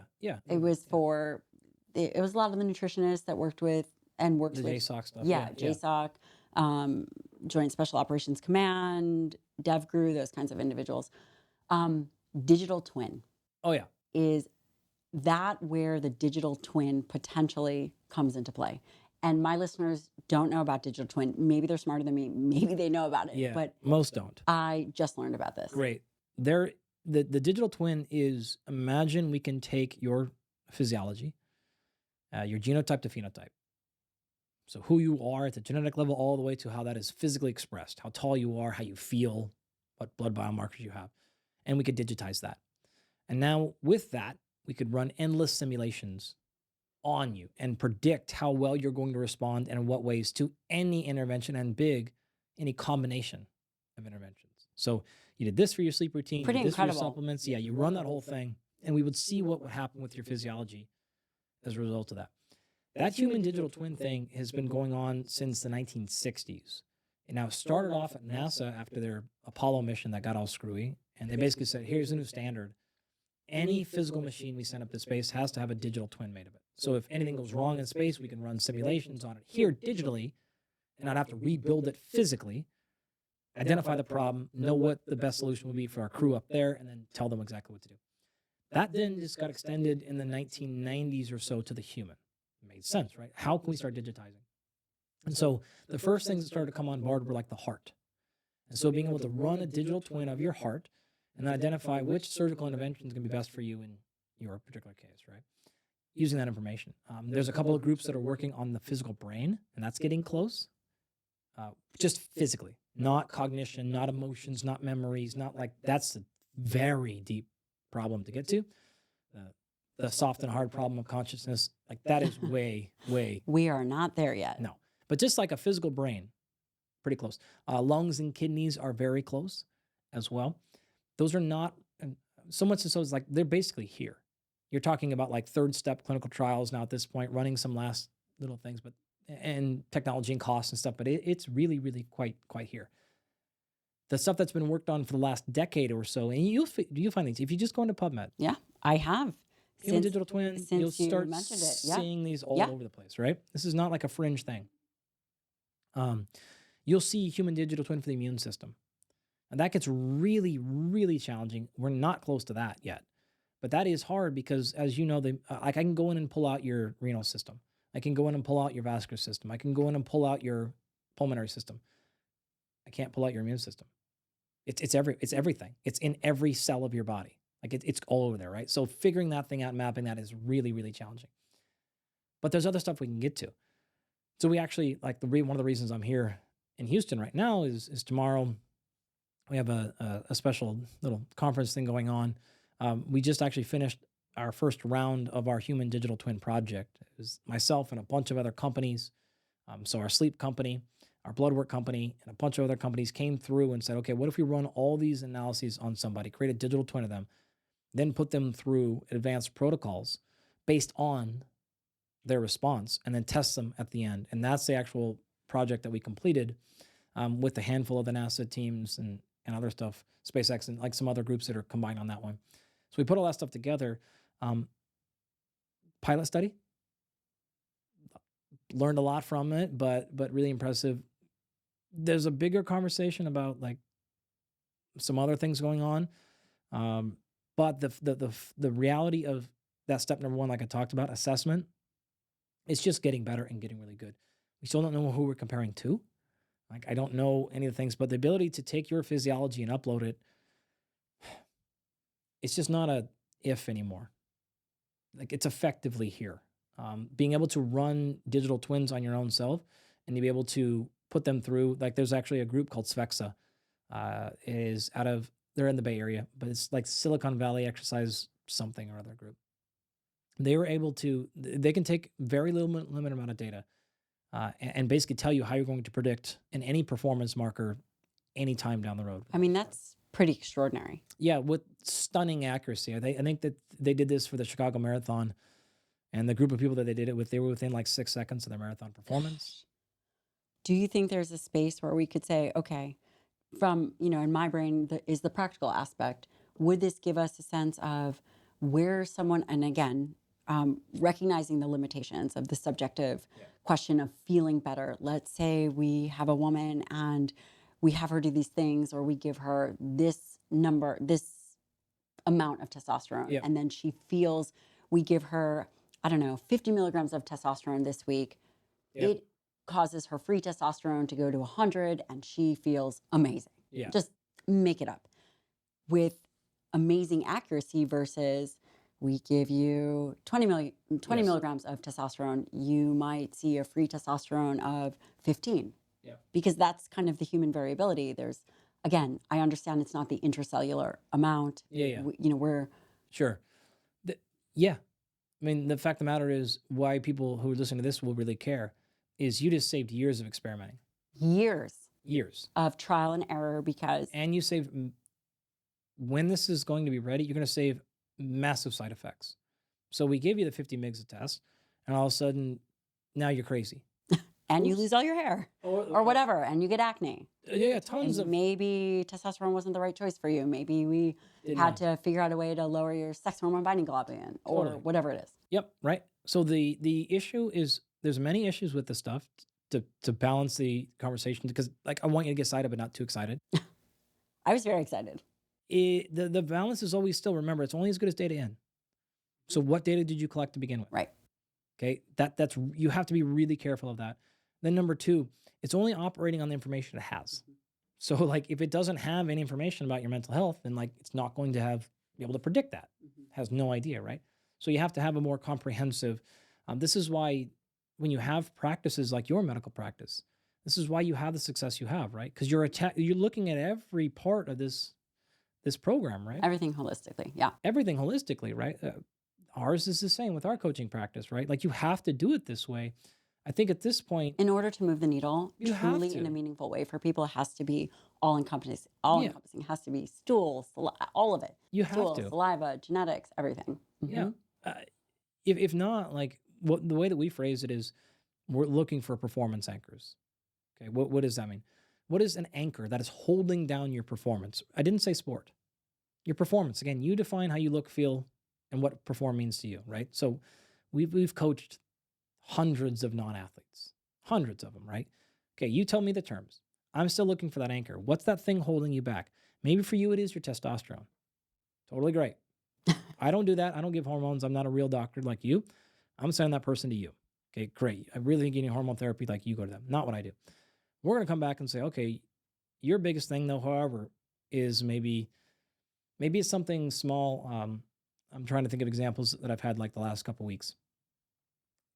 Maybe it's the fact that like you don't have a consistent daily schedule. Like you have a variability of 3 to 4 hours a day. All I do is change that, and all of a sudden watch your testosterone rise. And that's exactly what happened in this guy, right? Okay, great. Got him up there. Perfect. Other ones, it is like, hey, you need really a very specific protocol for 6 months. We have to have this combination of breath work, or we got to get you down regulated. We need to change the time of day you're working out. You're not getting sun exposure. We need these specific nutrients. Like it can get very, very, very complicated for some people, because you end up in this circle, right? Where it's like a little bit of bad sleep, a little bit worse nutrition choices, a little bit worse nutrition choices, a little bit less energy, a little bit less energy, a little bit more stimulants, a little more stimulants, a little bit worse sleep. You got to break the cycle, right? You can't just come in and give them Testosterone. duh. You can, and then they're going to feel great, and then they're going to quit that, and then they're going to come see me and you, because they're going to be like, I feel horrible now. Yeah, that's what happens, right? So you have to approach what is that real anchor. What is the most severe The one that you linchpin. have? What is the linchpin, the log jam, like however you want to think about it? But what is the thing that is dragging?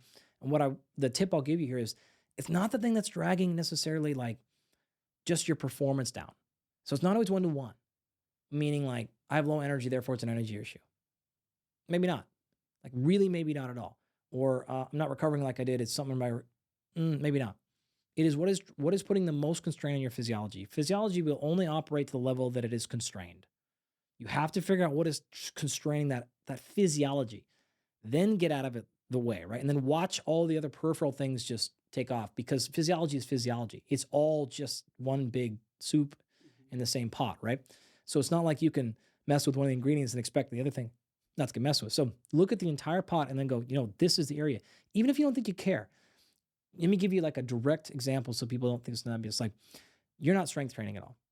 Okay, great. Yeah, but I don't really care about that. I don't want to get big and bulky. I don't need to put on mass. Like, I really just care about my mental health. Okay, great. Obviously, that mental health is not just strength training. Like, Right. we're not saying that. But if we look at your entire panel and go, yeah, but here's what you're not just appreciating. Oh, and then we could go on and I'll make them read your book, right? They got to read your book and they realize all the physiology that goes behind high quality muscle. And then we can show them the papers. And this is what we do. Like we present, like the people that work with it, they get presentations of the science of their physiology, right? This is what's going on. This is why. And so then when we look at your labs, A is low and B is low and D is low, right? And then when we look at your sleep, and all these things are connected back, in your case, to your lack of muscle mass. So when we think we correct this problem, this is going to go up, and then you're going to get the thing you want. Oh, that's what I mean when I say what's constraining the physiology. It's not just the marker. Oh, your testosterone's low, it needs to go up. Maybe, maybe not. Oh, your insulin's down. Hold on here. Like, we do not treat 1-to-1. Like, I don't treat anybody. I'm not a doctor, but we don't coach 1-to-1. Like, it's not just like, oh, my sleep's low. We got to go sleep more. Maybe. Why is it low? Let's fix that problem and then watch everything else correct itself. Do you think with the clientele you guys are working with, there's there is one overarching theme. I understand everyone is very Energy, individualized. if you like, energy is probably, even like with our pro athletes, with our executives, like I would say then probably the biggest one we get is fatigue. You think about it two ways, like either fatigue or slash energy. So I can't train as hard as I used to. I get tired sooner, slash like physically I'm sleepy throughout the day. Like I don't have the energy I used to have. I don't have the vigor, the like to go after it as much anymore. Like if we collectively call that energy, I'd say that is the biggest collective thing we've had. And do you find that in terms of the cause, I understand the cause is different, but do you think, I mean, again, sleep apnea is huge. You Yeah. sleep apnea, also environmental Yeah, toxins in the house, in the room. for sure. Do you find that there are top three Yeah. issues that is pushing the fatigue or lack of energy? Yeah. So we kind of have like a, we triage it. We walk most likely, most common, all the way down to more likely. Something like an environmental toxin, important, but that is down on our list of like, we're not getting there till the end, most likely, because we're going to start with the most obvious. If you're fatigued, the number one place we're starting is your sleep. If you don't have energy and you feel That tired, makes sense. right? We're going to exhaust that one. And if first. you're a parent, forget it. Of young children, just forget it. Caffeinate. That's all I got to say. Yeah. Right. Okay. So we're starting off with sleep, right? There's some insane number of people in the world. Okay. Well, I don't want to go too far down here, but here's the reality. Your practice, medical practice, we talked about blood biomarkers being poor reference ranges. Look at the sleep ones. They're a fucking disaster. Okay. Total disaster. Okay. You mean from a If sleep apnea test? Here's what sleep testing looks like. Imagine you get into a snowmobile accident and your knee is totally trashed. Mhm. And you're like, oh my gosh, your knee is pointing the wrong direction. It is sideways. You're in screaming pain. And you go into a hospital and they take an x-ray. And they go, well, Dr. Lyon, there's nothing broken here. It looks like your knee's fine. Like, yeah, but it's pointing the wrong direction and I can't move it. But nothing's broken. So you're fine. That's what sleep testing is right now. It is an x-ray. If you officially have one of two or three things at a certain cutoff, Mhm. you will be told you have sleep apnea, you have some other clinical sleep disorder. Below that, though, you'll be told, no, it's not your sleep, sleep's fine. You're like, okay, great. Well, my ACL, PCL, and MCL are all torn off the bone, but you only looked at the bone structure themselves. You got there. If you go get a sleep test done at almost any sleep lab, you have that. In addition, you're going into a lab, you're sleeping for a couple of nights in a very weird scenario. I don't even need to explain to you. You're putting wires all over your head and face. Like, this is total and utter nonsense, right? You're not getting that. There's a litany of subclinical, meaning they don't officially Have sleep apnea. but you are suboptimal, extremely deficient. That can be explaining all of your fatigue. All of it, right? Like there are things that are benign, or things that people think are benign that are absolutely not. Snoring. Snoring is not normal. No. You should not be snoring. I'm not saying you have a sleep disorder because you're snoring, but if you are like, yo, can your partner hear you from the other room most nights or often? Yeah, like that is ding, ding, ding, ding, ding, like red bell. That is suboptimal sleep every day of the week. Yep. Right. Regardless of what comes back on your No- 1 day sleep study. No question. If you're waking up more than once per night, for most people, ding, ding, ding, ding, ding, like that should not be happening unless it's because your 3-year-old is running upstairs. Like if it's under your control, Needs milk or needs water. Sure. And then the other one, yeah. all of them. Right. All of them. Last night was, Mom, Dad, I have a question. What? No, go back to your room. But it's a really quick question. This is my just turned 4-year-old. That's very funny. Could dinosaurs eat me? No, bud. Dinosaurs are extinct, huh? Yeah, bud. Go back to your room. Okay. Did he come back? Of course he did. He goes back to his room. 5 minutes later, comes back up. Unbelievable. Is it playtime? No, it is not. It's It is 11 not. o'clock at night. You should be fully Yeah, this was asleep. 3:40 or something like that. I'm like, dude, you wait a little bit longer, I would have let this one slide. We would have just got up, but this is too early. Go back to bed. But yeah, outside of that. So there are lots of things that are like, people are like, oh, I guess it's normal. And the one's feeling like, oh, I'm just pretty tired all day. Like, well, I guess I am 50 now. No. No, point. right? Like these are all things people just assume of like, oh, it's because I don't have this like giant sleep issue that you think your sleep is just like normal, right? I'm just a bad sleeper. man, we have analyzed a lot of people's sleep, and we are really yet to find anybody who's just a bad sleeper. I love that because that means you can fix it. Yeah, you're sleeping poorly for a reason. You haven't found it yet, but because you've also probably done very little about it. You've maybe, in fact, some of these people have had 2, 3, 4, 5 sleep studies. I'm like, well, you're still doing the same X-ray. You have to get better analysis of what's actually And happening. you've created that, Yeah, I mean, this is obviously we have our technology at my company. which We is did, absolute rest. yeah, that's one. But generally, sleep assessments are going to look at how you're sleeping. So let's say, like my company is, this is not meant at all to Right. be a plug for my company. Do whatever you want. Our company's sold out anyways. Good luck. I really do want to say this. It doesn't matter about my company. So I'm trying to be as helpful to you as possible. Thank you. Thank you. If you want to pay attention to something like this, you have to step number one, just like we talked about, assessment. What's that mean? You have to figure out how you're sleeping. Okay. If you have some sort of sleep tracker, that's going to tell you how you're sleeping. Now, I could go on and on about why they are bad, while I think sleep staging is terrible. Do not pay attention to how many minutes you spent in deep sleep. Why? Things. I actually agree with you. Why? Yeah. A lot of reasons. Number one, on the small level, most trackers are at best like 85 to 90% accurate with sleep staging. So for a lot of people, that's actually good enough. Okay. Fine. Like gives you a rough idea of plus or minus. Okay. However, bigger problems with that. Number two, what makes you think that we know exactly how many minutes in each stage you should be at? Because we do not have normative data in these different situations. But number three, you're not asking your brain and body to do the same thing every day. Why are you asking them to have the same sleep? It should not, right? If you spend an entire day podcasting versus an entire day running up a mountain, you should not expect the same sleep staging that night. It should not happen. So when one of those nights you turn around and you're like, oh my gosh, my deep sleep's down 20 minutes. It should be. Because then it's prioritizing other phases of your sleep. Deep is not just better. REM is not just better. Light sleep is not bad. Fourth, those stages I just laid out don't even really exist. Those are arbitrary and made up. And the line that makes something officially deep or non-deep or N1 or 2 changes.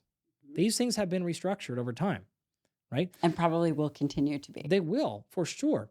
Fifth, on top of all this is all based on a system of assessing sleep called polysomnography, PSG. That's the gold standard. I think it's all garbage. In fact, I will put my stamp on this one. 10 years from now, I don't think people will do it anymore. It's like it's fading out of the sleep. If you look at the sleep scientists, the sleep researchers, these folks that are in these labs, like PSG is going by the wayside. There are much, much, much better ways to look at your sleep quality. If you're just looking at things like timing, did you go to sleep at roughly the same time? Which is very, very, very important. Fine. Your sleep tracker will work. PSG is fine. If you want to just look at total duration, it's important. It's not the most important thing, but like, No. it's okay. These are things that are fine. But if you're really trying to figure out like your sleep staging and your sleep quality, and you're trying to understand what's actually happening there, like PSG is, it's okay, right? It's okay, but it's not. I'll put it this way: when I have $600 million athletes like we have, we're not using PSG. Like that alone should tell you, like, when we have unlimited funds, that's not what we're doing. We're not sticking wires all over your head and like doing that for 1 or 2 nights. There are much better ways that we can go after these things. So all of that just tells you how you're sleeping. So throw my company out the window. Don't use absolute rest at all. They're full. Got to contact us. Yeah. No, but I'm just saying, like, it doesn't matter. Right. Pick your wearable. Pick your tracker that you have. Great. And let's just say everything I just said doesn't matter, and it's good enough for what you have. Because again, it really is good enough for a lot of people. If like really $200 is the limit you've got on your budget, okay, like you can get some reasonable stuff. But that's step number one. That is how you're sleeping. You got to go the next step, which is why are you sleeping that way? You're not going to solve anything, and none of your trackers tell you any information about why are you sleeping that way. That's why people don't get solutions. That's why every time I go to conferences or I talk, I maybe did this, if you ever see me speak, I ask, like, how many of you have had a sleep study done? A lot of hands go up. How many of you have ever found any value out of it? Down.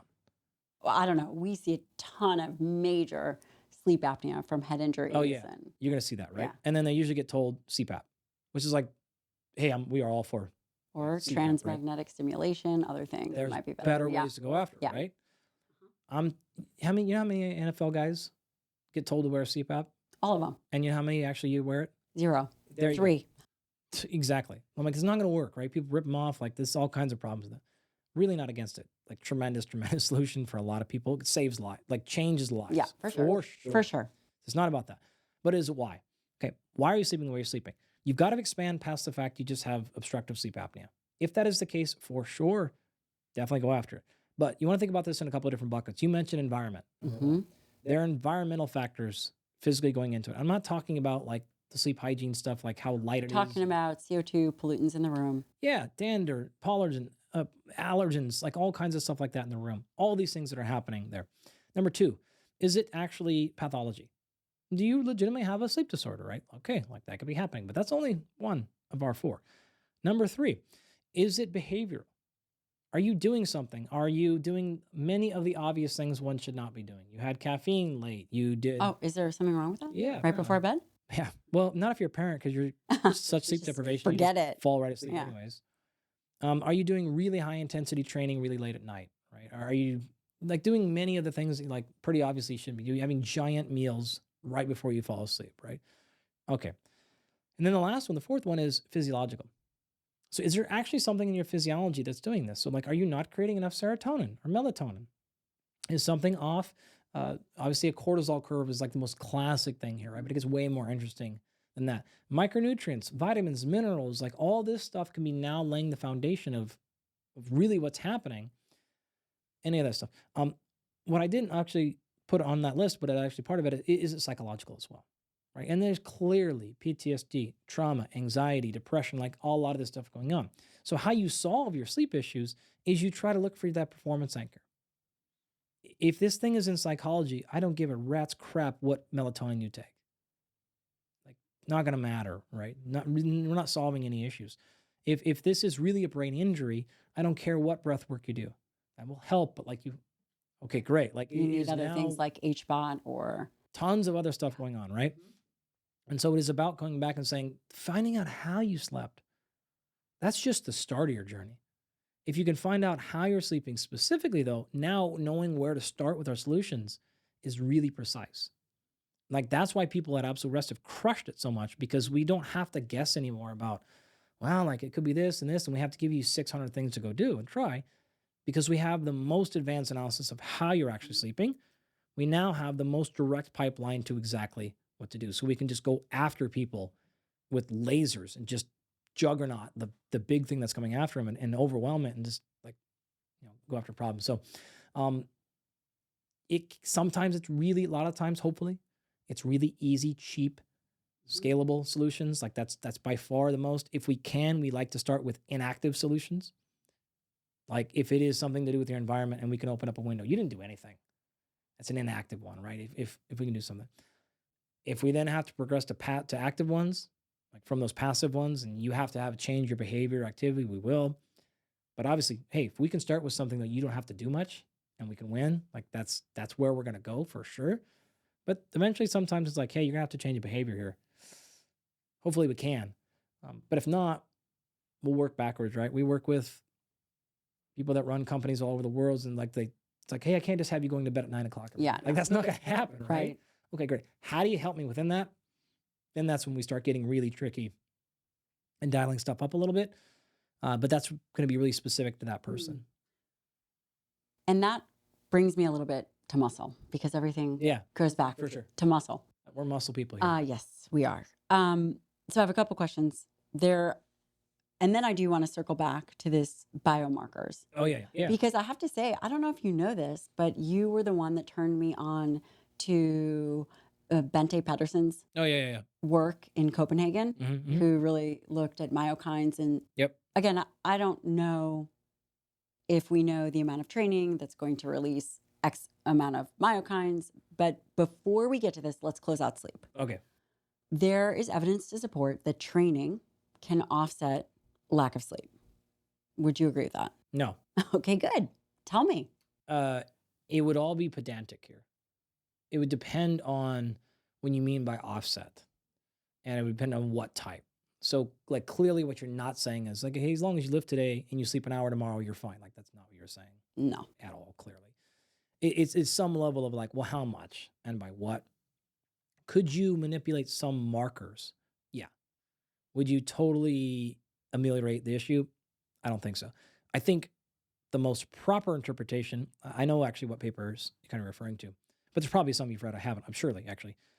I think the most appropriate interpretation is if you had a bad night of sleep and you train the next day, that's a really good decision. Right. Even if you're tired, don't feel like we're not talking about hitting PRs, but actually getting after it in a meaningful way. I just didn't want people to interpret that the opposite, which is to go, hey, I lift. I don't have to sleep. Just because you lift weights in the gym a few times a week, you're not good to continue with your shitty sleep behaviors.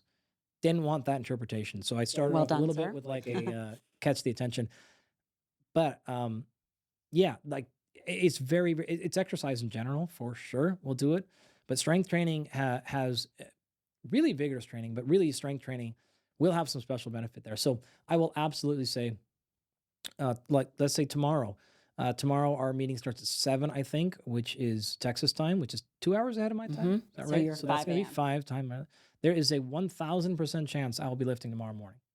And that's going to be a very early wake up call.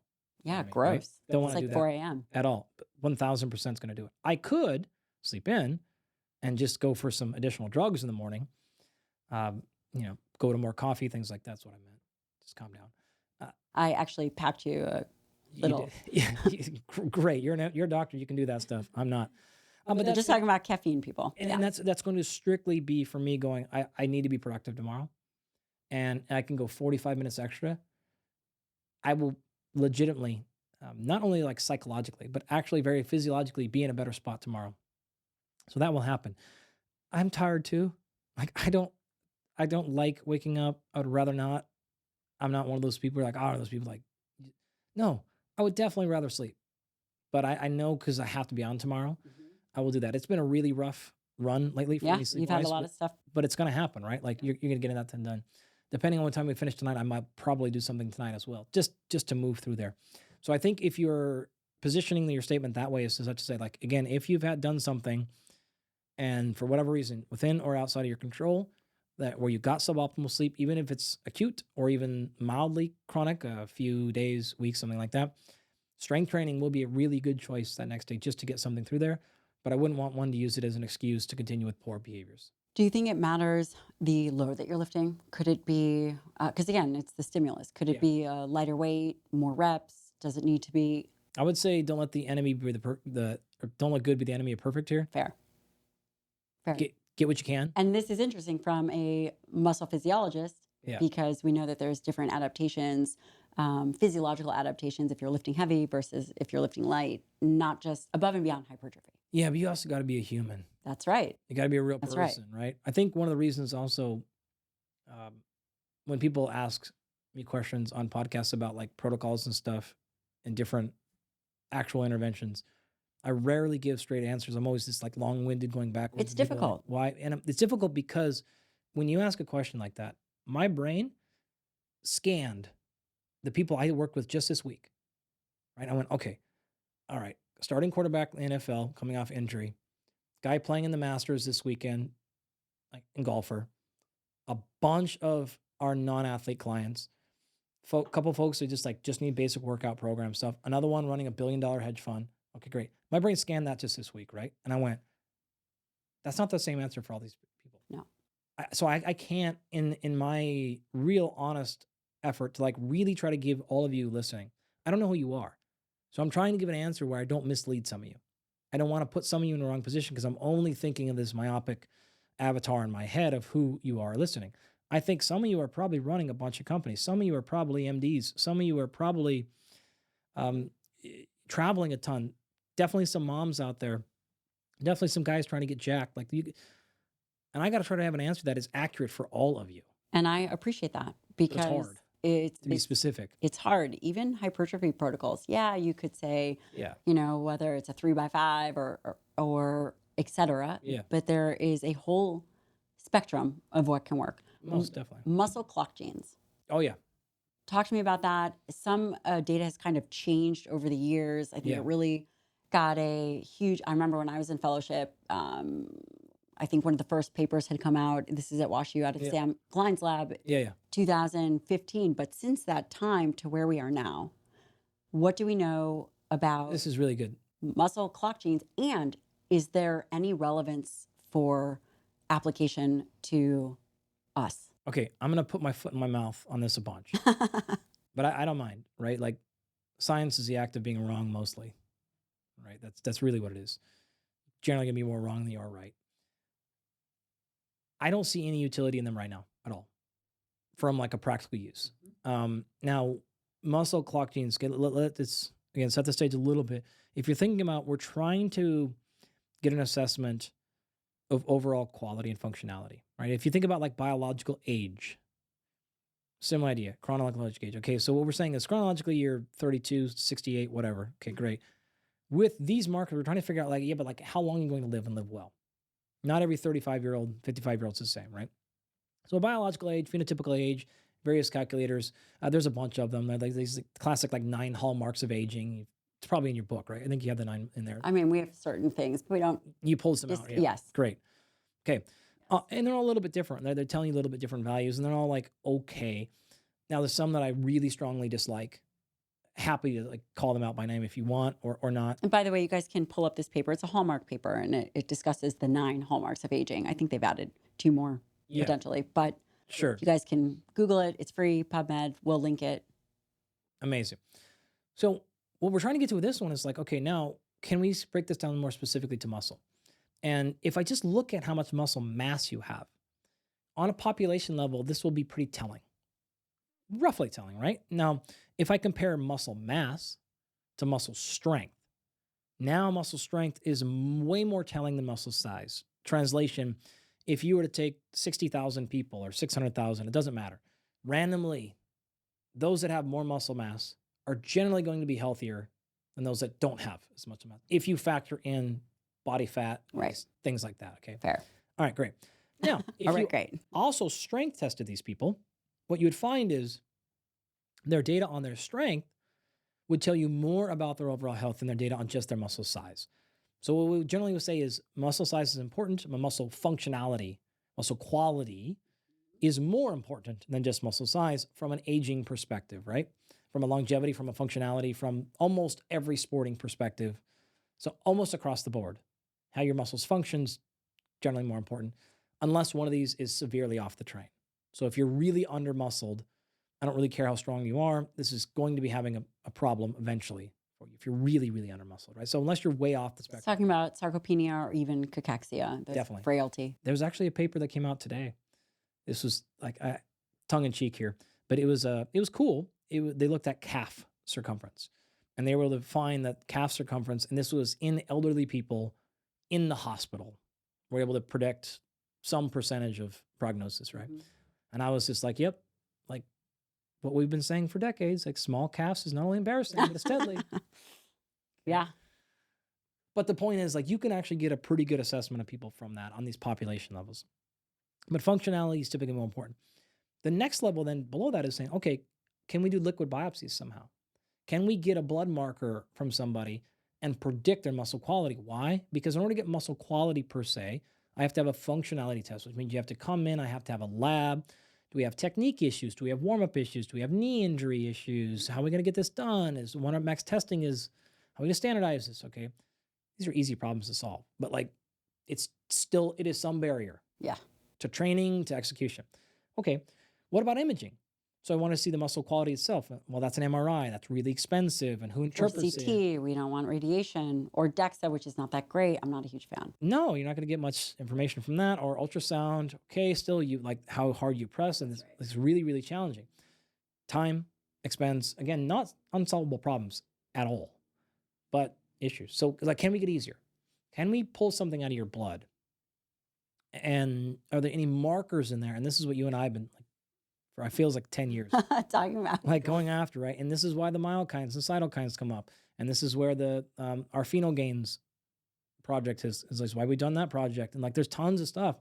There's not one particular marker, but even with the muscle clock, you're sort of like thinking, okay, like there's just different ways to try to go after this problem, right? What we're trying to do is identify a lot less healthy muscle versus more healthy muscle, right? So then we can intervene before things get nasty or least know, like, be more convincing data or whatever we want to do with it. Or at least show people, hey, this is a problem. And if you do not address this marker, and again, we're picking a marker, Yeah, it's not but the marker. right. But the lack of muscle, lack of healthy skeletal muscle is more impactful than the gain in body fat over time. Outside of like true pathology or infection, you're gonna struggle to find more.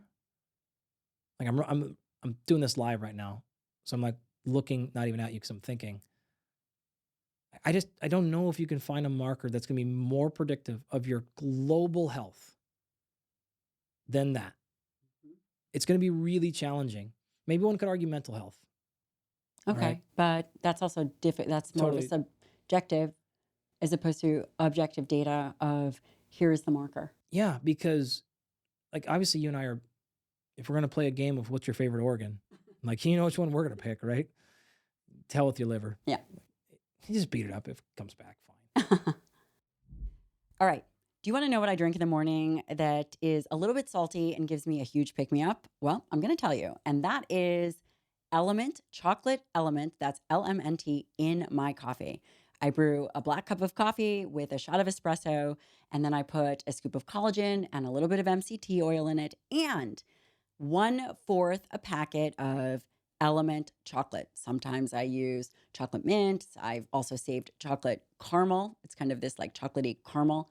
Amazing. So I get my caffeine, I get some collagen for, of course, hair, skin, and nails, and I get electrolytes in my coffee: sodium, potassium, magnesium, all amazing.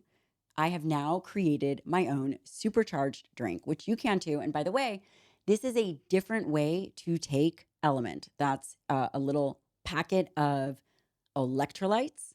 If you get headaches, maybe you get headaches with your caffeine because you dehydrate yourself, or maybe you get headaches because you sweat a lot while training, or maybe you just live in Texas where it's hot. And so you definitely sweat a lot. You definitely get headaches. And this is why I love to add electrolytes to what I'm drinking. And it can be coffee, it can be water. Lately, it's been coffee and it tastes amazing. You can get yours at Drink Element. That's drinklmnt.com. You'll get a free sample pack when you use the code Dr. Lyon. And by the way, if you don't like it, it's totally risk free. You'll get your money back, no questions asked. I love this stuff. You will too. This episode is brought to you by Maui Nui Venison. Maui Nui Venison is one of the best, finest tasting red meats on the planet. Maui Nui Venison is a mission-based food company. We love it. My kids love it, especially their little jerkies. By the way, not only do they use them as swords, but as snacks. And listen, that is a hard sell. Getting your kids to eat healthy, Maui Nui Venison does an amazing job. It is high in protein and low in fat, which again, depending on your macros, is amazing. And high in B vitamins, iron, all of the micronutrients, vitamins, and minerals that we need. Not only that, you don't have to go anywhere. It will come straight to your door. That's right. Go to MauiNuiVenison.com. For your first order, you'll get 20% off. Amazing. Who doesn't like to save money? And the product is extraordinary. Go to MauiNuiVenison.com/lion roar, not that kind, LYON, and try it. You will love it. Back to the episode. Yeah, I mean, I think you're gonna have a hard time. I mean, again, because you could pick like, yeah, you go after thalamus or something like that, but man, No, your recovery, like your physiological health, your immune system, all these things are being regulated in large part by skeletal muscle, is 1,000 times written in your book. In addition to, it's your interface with the world, how you experience this life. The one like I don't think this example was on our grip strength paper, but Tommy Wood, friend of ours, and his grad student was the first author for this paper a couple years ago. But one of the stuff we've looked at a little bit is grip strength, right? And so people will look at like grip strength as a marker of aging. And while in some part of that is correlation, right? So people who are healthier, older, also tend to be stronger. That's totally true. But there's also direct causality here, right? There's absolutely 100% direct causality between your grip strength and you're aging. And if you think about this, why people always ask me, I'm like, well, let's go a couple of steps back. It's not difficult to imagine you not being able to carry things, right? When you can't carry things, you're less likely to go out into the world. Why this becomes a problem is if you look at the research on like social sciences outside of our side, one of the largest determinants upon when people will retire, when they have major drops in mental health, and when they will stop leaving their houses, when they become a burden on society, self-perceived. But people do not want to feel like they're slowing the whole ship down. Quite literally. If you know you are not going to be able to carry your groceries, right, through the thing, you're not going to go to the grocery store anymore. Okay, fine. I'll just do electronically. I'll order it and I'll have it delivered to my house. Why? Because it takes me forever. I can't carry my groceries. I can't get through that place. I'm moving slowly. Can't The whole load them. line Yep. waits for me. I get really embarrassed. I slow the whole thing down. I don't want to waste people's time because I'm just too old and slow. I can't get through that place. So you order groceries to your house. Great, fantastic. Which means now you're never leaving your house. You lack the physical activity anymore. You're not holding these things anymore. So you just got weaker. But addition, look at the social isolation. You also have the mental burden of lack of purpose, right? So you start looking at those things and you feel like you are a drain in society. You stop doing all this stuff, the physical deterioration. And then you have those other really strong papers showing you fall off a cliff. Your physical health really falls off a cliff when you don't feel like you have a purpose in society. Not good, right? Okay, great. Same thing with your legs, right? You're not going to go on a trip.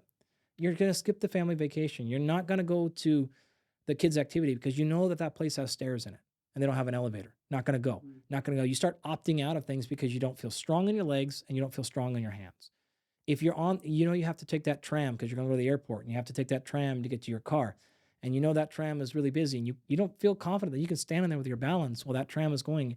You're going to opt out of all these things, right? This place doesn't have a taxi service. I'm not going to go. You start doing that, and then you have those second and tertiary problems that come with all that other side of healthiness. So this is why we say, like, it is all physiology is really a circle here. These are the problems that associate that. I mean, it doesn't mean you're not going to have those issues if you're strong, but you can just see, just avoid that trap. How strong does someone need to be? So if we were to, and If you again, can't have a world record, then you're off the team. how we quantify. So yes, there is grip strength. Basically what I'm hearing you say is grip strength, leg strength, and I'm sure VO2 max Of course. matters to you. Yeah. Do we have a sense of an optimal grip strength? So hear me out here, right? So there are these charts that will say you should be able to back squat double your body weight or bench press 1.5 times your body weight for grip strength, or any of these. Are these markers reliable in terms of optimization for an aging population? So what I would say is I probably wouldn't use those markers in that population because you're going to run into technical limitations, right? All these things. You can Google, and there are plenty of reference range papers out there. They're open access, and they'll break it down by dominant hand, non-dominant hand. They'll break it down by age demographics. So 40 to 44, 45 to 49, like, etc. Men, women, right hand, left hand, all these things for something like grip strength. And you can get a rough idea whether you're in the 20th percentile, 50th percentile, 75th percentile, or where you're at kind of on that chart. And there's lots of papers that are open access like that. So anyone could download those and find those. You'll find same thing for leg strength, leg extension, leg press, VO2 max. Those three things are like very easy to do there. By the way, one would do the same thing for your body composition. So you mentioned earlier, we very much differentiate the two major components. If you want to call bone mineral density a third, like that's great. Pay attention to that if you do DEXA. But if you don't do DEXA and you have how much body fat do you have, it's very, very important. Of course, you're probably going to know though. Like you're going to have a good sense if you have too much body fat. And then the second component is how much lean muscle mass you have. And we want to look at those things separately. I want to know functionality, strong, all those things, but I also need to see what's under the hood in terms of just total amount. So even if one is okay, say you're in the 50th percentile for your grip strength, 40th percentile for your leg strength, but we're seeing a fat-free mass index of 12. Like, all right, I don't care. Fat-free mass index is not the best way ever to look at it, but like I see that and I'm like, that is off the reservation. Like you are way down there and you're 44. This is going to be a real challenge. Like we have got to put some stuff on there because we know that number is just going to continue to decline unless you really take interventions after it. So we want to look at all those things, but all those charts for the most part are going to be open access that you can take a look at, and you could break it down It's that the way. best that we have. Yeah, it is the best that we have. And it is population level. Again, this is population level. I struggle with it because it the appendicular lean mass index. Yep. I don't know. So that one, okay, appendicular lean mass is interesting. What you're looking at is appendices, right? So basically saying, if we look at how much muscle mass you have on your arms and legs, and it makes sense, those are the things, again, that you're going to interact with the world. But think about it. My appendicular lean mass is going to be a lot smaller than yours. Yeah. Yeah, but like you have, like most of these things are going to account for body size. I would imagine you'd be at least average, if not above average, because you have you're small physically, but you have a like very much larger. You hear that? I'm amount of muscle. jacked. You're pretty jacked. I saw you doing some one-arm rows. It was legit.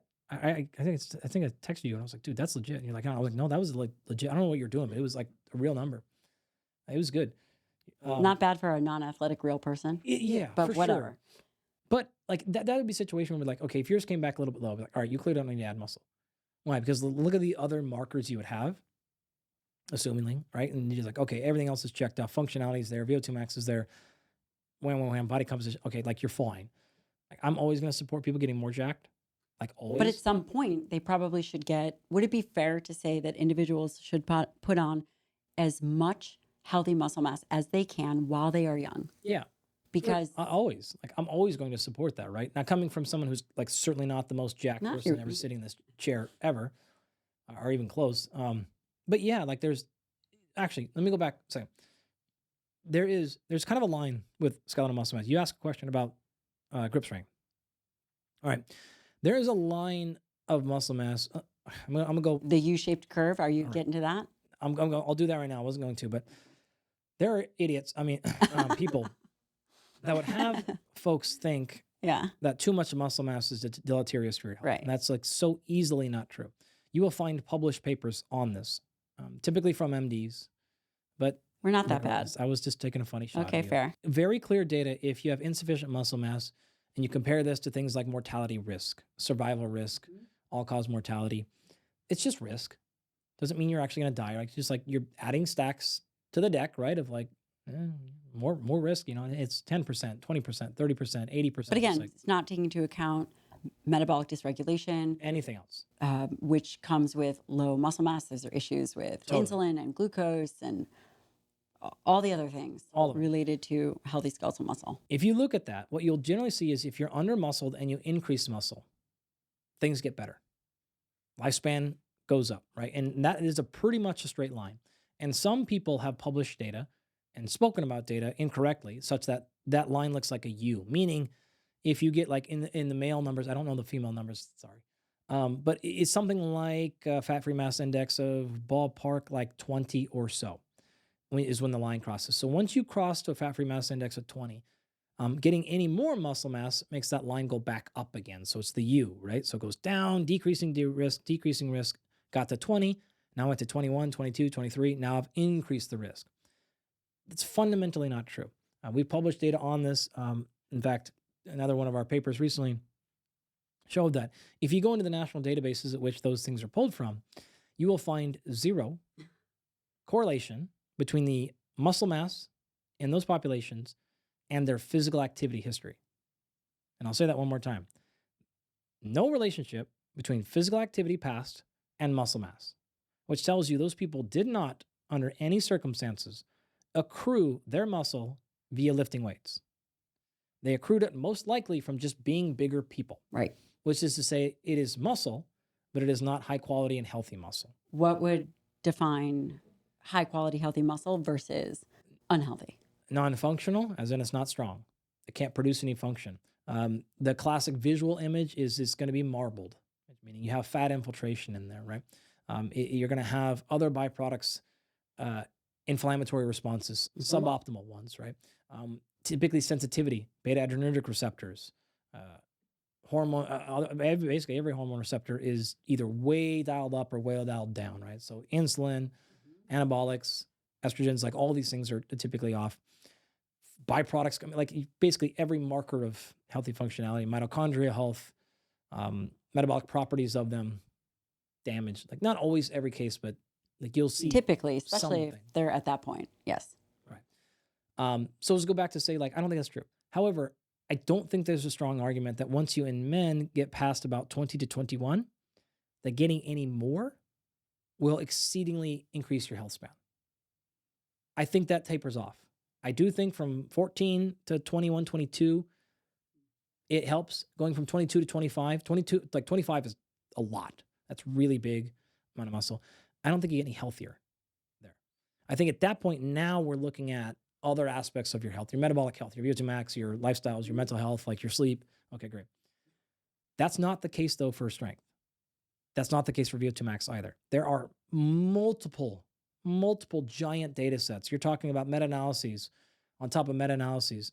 One just came out like this week. It was some insane number of papers. It was something, I don't know what it was. It was like 5,000 papers in this meta-analyses.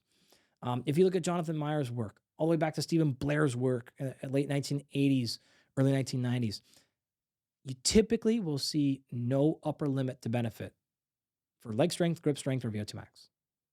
Almost never. That's a pretty big statement. It does not stop. So if you are, that's like we say in our coaching practice all the time. I'm like, yo, if your VO2 max is great, it's not good enough. Why? Because like there's no number you could put on there where I'd be like, that's good enough. I'm being facetious. Yeah. Obviously. I understand. But that's the number, right? So what you'll see is those numbers don't tend to stop, right? And you'll actually see like in these papers, the classic one that I always think of here is Jonathan's paper. It was actually from the VA. Like there's like 750,000 people in this study. 174,000 died in the course of the study, not because of intervention, but you know how these studies work, right? Yeah. So it's hard endpoints is the point. Like who lived, who did not die, or who did. And you see, this is when you see these like classic comorbidities stack up, right? So you see diabetes, you see smoking, you see coronary artery disease, all stacked up against VO2 max, right? And you're looking at like, those things are increasing hazard ratios for all-cause mortality of like 1.2, 1.4, like that's not good, right? So you can kind of, it's not how it works, friends, but like to be very quick, it's like a 1.4 would mean like a 40% increase in risk. It doesn't mean like 40% chance you're gonna die, but like so don't overinterpret that. But you stack the VO2 max numbers up, instead of being 1.4, it's like 2.6, 3.8, 5.2. Like the numbers are dwarfing smoking. They're dwarfing diabetes. They're dwarfing stacking those things together, right? These numbers get large. And in that, you go from so imagine, think about it this way. This is not what they did, but I'm trying to help folks like collectively understand what generally the research will say here. So you take all 700, let's make it 1 million, make numbers easy. Great. Put 1 million people in this database. And we say, okay, we're going to break this into quartiles, which means the top 250,000 scores, you're in the top group, you're group A. The next 250,000 scores, group B, you're in the 50th to 75th percentile. That's what it works. Bottom three, 250,000, you're in the C group. That means you're the 25th there. And the bottom. Not doing well, friends. Means you're the bottom 25th percentile. Bottom 25th percentile means 75% of people are better than you. That's what it means, right? All right, awesome. If you're in that bottom group, if you go from the bottom group to the second highest group, that C group, right? You're still 30th percentile. 70% of people are still higher than you. You're talking about risk reductions of half. You're cutting your risk of dying in half by going from just the terrible group to the still terrible, but not as terrible group. Like that's what you're really talking about. You can pull different papers and you'll see different numbers there, but like you're getting the same general point. Some break it into quintiles. So, 20%, 20%, 20%. Some do 25%. Some do quintile. Like they do all different things, right? Different databases, different populations, the numbers differ, but it's all generally going to say the same thing. If you go to the top though, and you say, great, let's stop the group at the 90th percentile. Those that are in the 90th percentile and compare those to the 99th percentile. You still see less reduced in the 99th percentile, and it does not stop. And so even going from 90th to 99th percentile still confers a survival advantage for VO2 max. And the same thing has been shown in grip strength as well. So there just appears to be no upper limit to benefit at the population level, like very clearly at the population level, to continually getting stronger and then getting your VO2 max higher. And I mean, that's a really important statement. This Yeah. idea that cardiorespiratory fitness is extremely important for overall health, longevity, Yeah. improvement in all I would cause literally say mortality. there Yeah. is almost, outside of having an infection or actual acute disease, there's just, I can't make an argument for anything else being more important for how long you're going to live. Of the controllable factors, nothing is going to beat that. And VO2 max, people are probably thinking endurance, but there's multiple ways to increase your VO2 max, whether it's high intensity interval training. We know that that's effective. Now, I've read a few papers, there's not that many, and maybe there's more now, the relationship between VO2 max and skeletal muscle. Have Yeah. you, I mean, so as a trained geriatrician, Yeah. what we would look at is in terms of VO2 max, we looked at papers and data sets that really it seemed as if that the more healthy skeletal muscle mass they had, the better their VO2 max was. Okay, so that's a manipulation of math a little bit. Okay. So VO2 max is measured in a metric with liters per minute. So how many liters of oxygen can you bring in per minute? That's absolute VO2 max, right? Typically, we talk about VO2 max expressed in a relative term, which means milliliters. Now we've gone from liters to minutes, so you got to do a little bit of unit conversion, but it's milliliters per kilogram Per minute. per minute. And so by default, bigger people have a more skewed VO2 max, negatively skewed than smaller people. This is why, like, if you take an NFL player, not even that, like just a guy who's over 100 kilos, you tend to like get a false sense of their VO2 max being lower than it actually is, because their body mass is being the denominator. It's getting them smashed. So it's actually not a linear. If you look at like powerlifting and weightlifting, Olympic weightlifting, you don't just see like who's the best lifter, take your body weight and divide it, or take your however much you lifted divided by your body weight. You have to actually correct for it because it doesn't scale that way. Like a strong lifter who's your size, 70, 60 kilos, 50 kilos, something like that, you lifting double body weight's not that hard, but somebody who's 100 kilos lifting double body weight is really damn hard. Totally. It scales that way. So VO2 max plays a little bit of that same game. Bigger people will get falsely represented as smaller VO2 max because everything's being divided by their body weight. So if you're looking at relative, you're gonna lose. Like the math is gonna get you a little bit there. In addition, when you're smaller, you're physically total body mass, you're less likely to have. When you're smaller, you're more likely to have a better body composition, just because it's hard to be 120 pounds and be 50% body fat. But you can do that at 280 pounds, like pretty easily. Yeah. So it's really, really hard. So most likely, smaller people are generally most likely leaner in those equations. So you're misrepresented. I'm glad I asked. Yeah. So what you're saying is there's not a direct correlation between skeletal muscle mass or even healthy skeletal muscle mass and VO2 max performance. No, there is. Oh, there is. Oh, for sure, there's a relationship there. Okay. No question. You will not see somebody, I'll put it this way. If you go the inverse here, you run a counterfactual, you will not see somebody with a VO2 max of 75 with unhealthy muscle. No way, right? Because VO2 max is two parts. It's central and peripheral, right? It is, the equation for that is your cardiac output, which cardiac output is two components. Your heart rate, so how many times you can pump, multiplied by your stroke volume, how much blood comes out per pump. Okay, that is heart. That is cardiopulmonary. I have to be able to get things in. So this is where back size, lung size matters. I have to bring air in. I got to get that oxygenated air, cardiopulmonary, into my heart. I got to get that thing pumped out. Okay, then the second half of the equation is AVO2 difference. So it's a difference in oxygen between the arterial and venous side, which is basically saying how much can actually extract into skeletal muscle. So if you have bad muscle, low capillary density, poor ability to use it, poor mitochondrial function, you have a backup of oxygenation, so we start running, we have to kick over to anaerobic side, then you're going to struggle to handle that side of the equation. So it is two components to it, and there is no way to say you can have dysfunction in one side and still have a high total. It's half the equation. It won't be there. So you can be okay, just like you can have really great muscle and poor cardiopulmonary side and be okay. You do the opposite, but you can't have great and be terrible in the equation. Same thing to say, if you take somebody who's got a VO2 max that's low, and if all you do is train their musculature, you can see huge improvements in VO2 max if that muscle quality is really, really, really poor for that exact reason, right? If it is an oxygenation, and think about it this way too. Imagine going upstairs. And if you're going upstairs, by the time you get to the top, you're like huffing and puffing, you're like 70, 80%.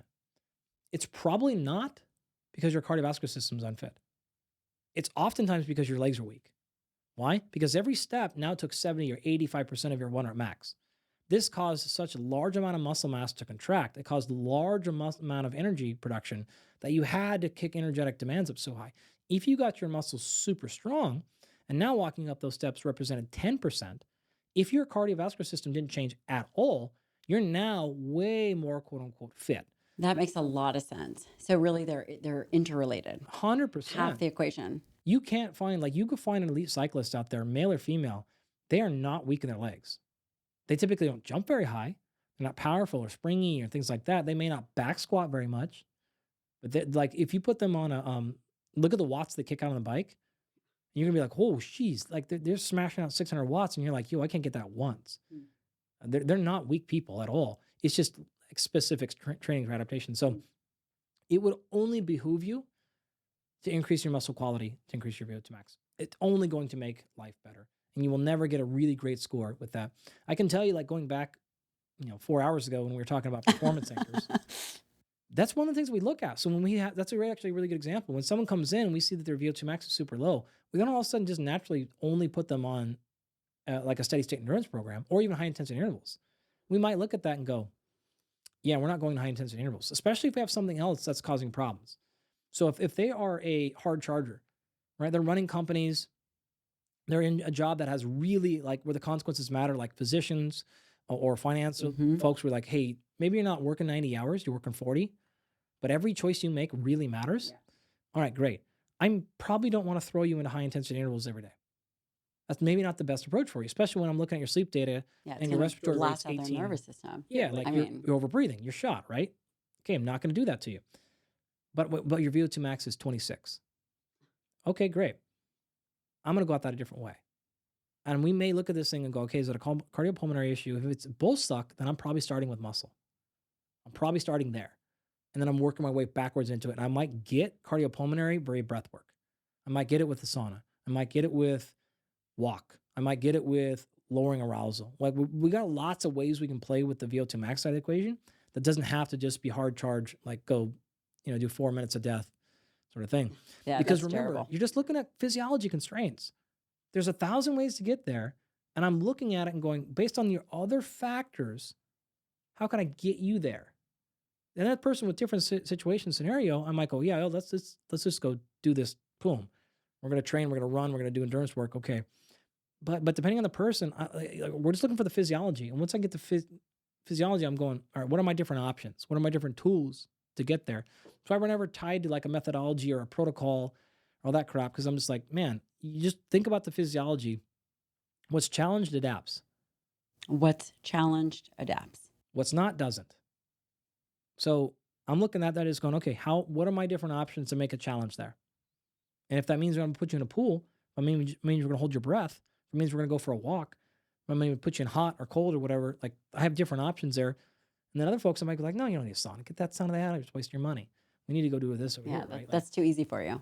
Or whatever, right? Like, it may be negative. Maybe put them in the wrong spot. Like, maybe making a problem worse, exacerbating it, right? It's like, no, we're not doing that. We're going over here. So yeah, we have options. I think that's very intelligent, that there are multiple ways to push the boulder up the hill, and it's not always the obvious. Yeah. In that way. There's a lot of misinformation out there, which I think makes it very difficult to move people to move forward. I mean, that's fair, right? Should people do hypertrophy training? In fairness, I don't know if in this entire conversation I've really given anybody who's listening like a lot of really helpful tips at this point. And I'm not saying that to be like but to your point of like, a lot of that was probably like, okay, I know I feel less confident about what to do.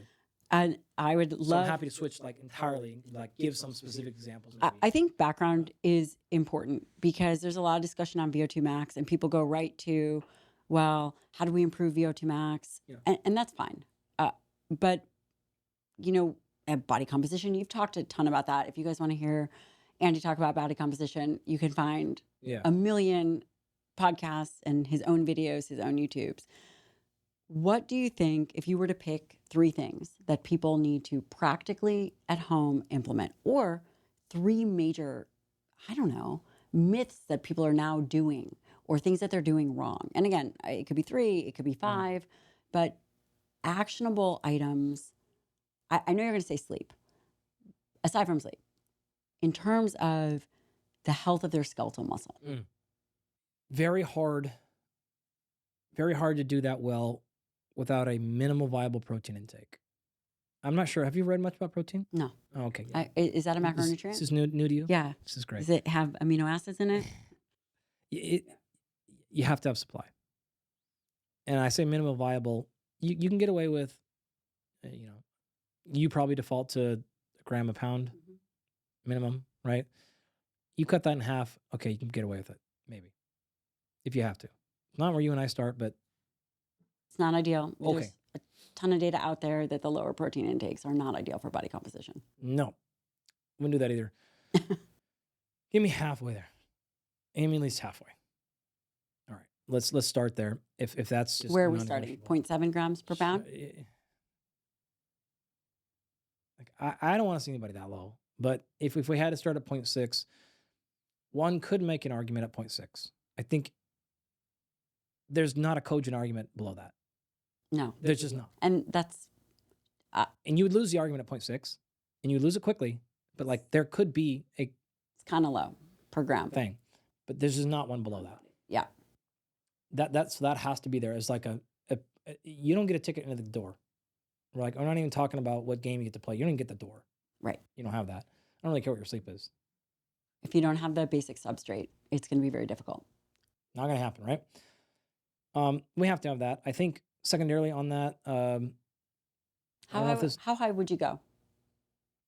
well, yeah, I mean, as you know, like there's really no upper limit that you have to stay at. At that point, it depends on context. Do we care about total body size in terms of calories? Like a lot of our athletes are in weight class based sports, so we actually do limit protein because we have to make weight, right? We have to lose typically 15% of body mass or so. So like even if we lose some muscle mass, sometimes like that's a go because we have to hit that number one way or the other, and any amount we don't lose on the way has to happen in that last 36 hours, and like That's that not fun. just gets bad fast, right? So we will, like a lot of our athletes, I'd say like we honestly run around, like even athletes, non-athletes, we run around 1 gram per pound is pretty there. And like, we also, candidly, not many people are tracking it that closely.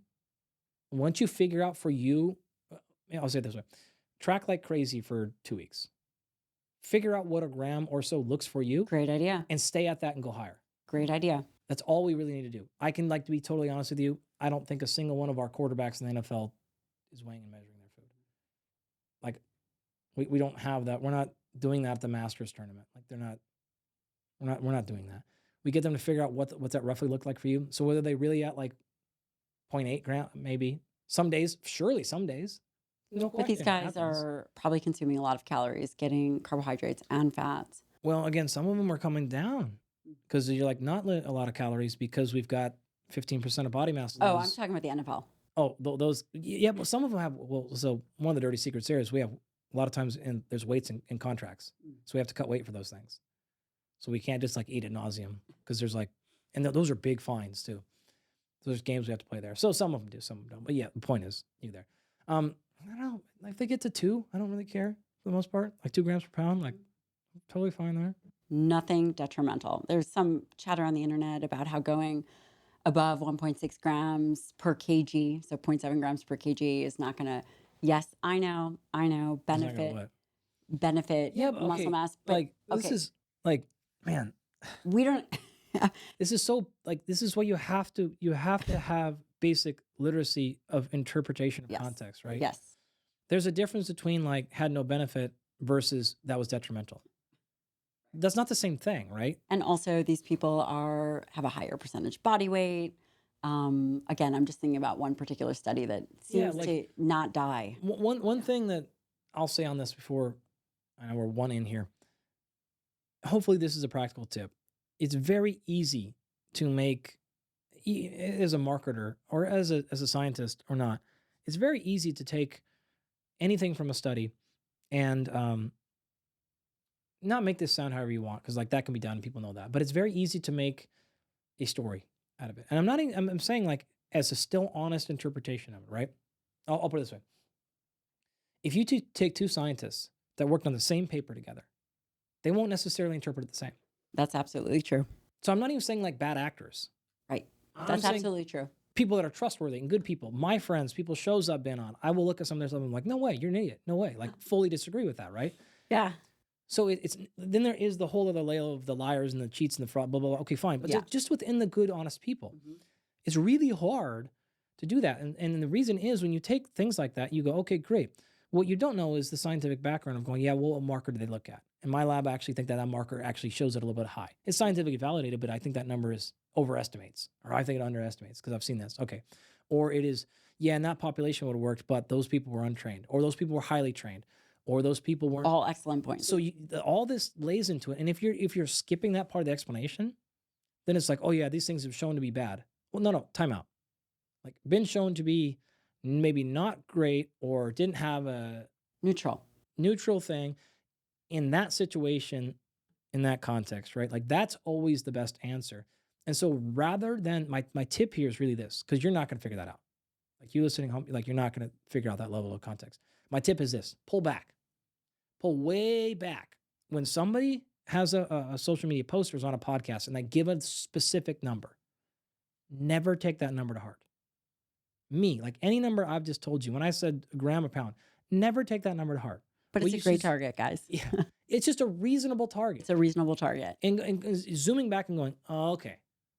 So when I tracked myself and I realized I was at 0.4, that's too low. But don't get caught up on like, well, this paper showed 0.8. Well, who cares? That's outside of the level of accuracy you live your daily life anyways. So who gives a shit? Like, who cares, right? Like, that's not the thing to pay attention to. What you want to look at are like these big global trends. Looks to be a lot of different papers. And this is why, like, I hate talking about this particular point, like with protein, because I'm like, oh my God, like, look at the well-roundedness of the data. Yes. Look at or the different decades populations of evidence.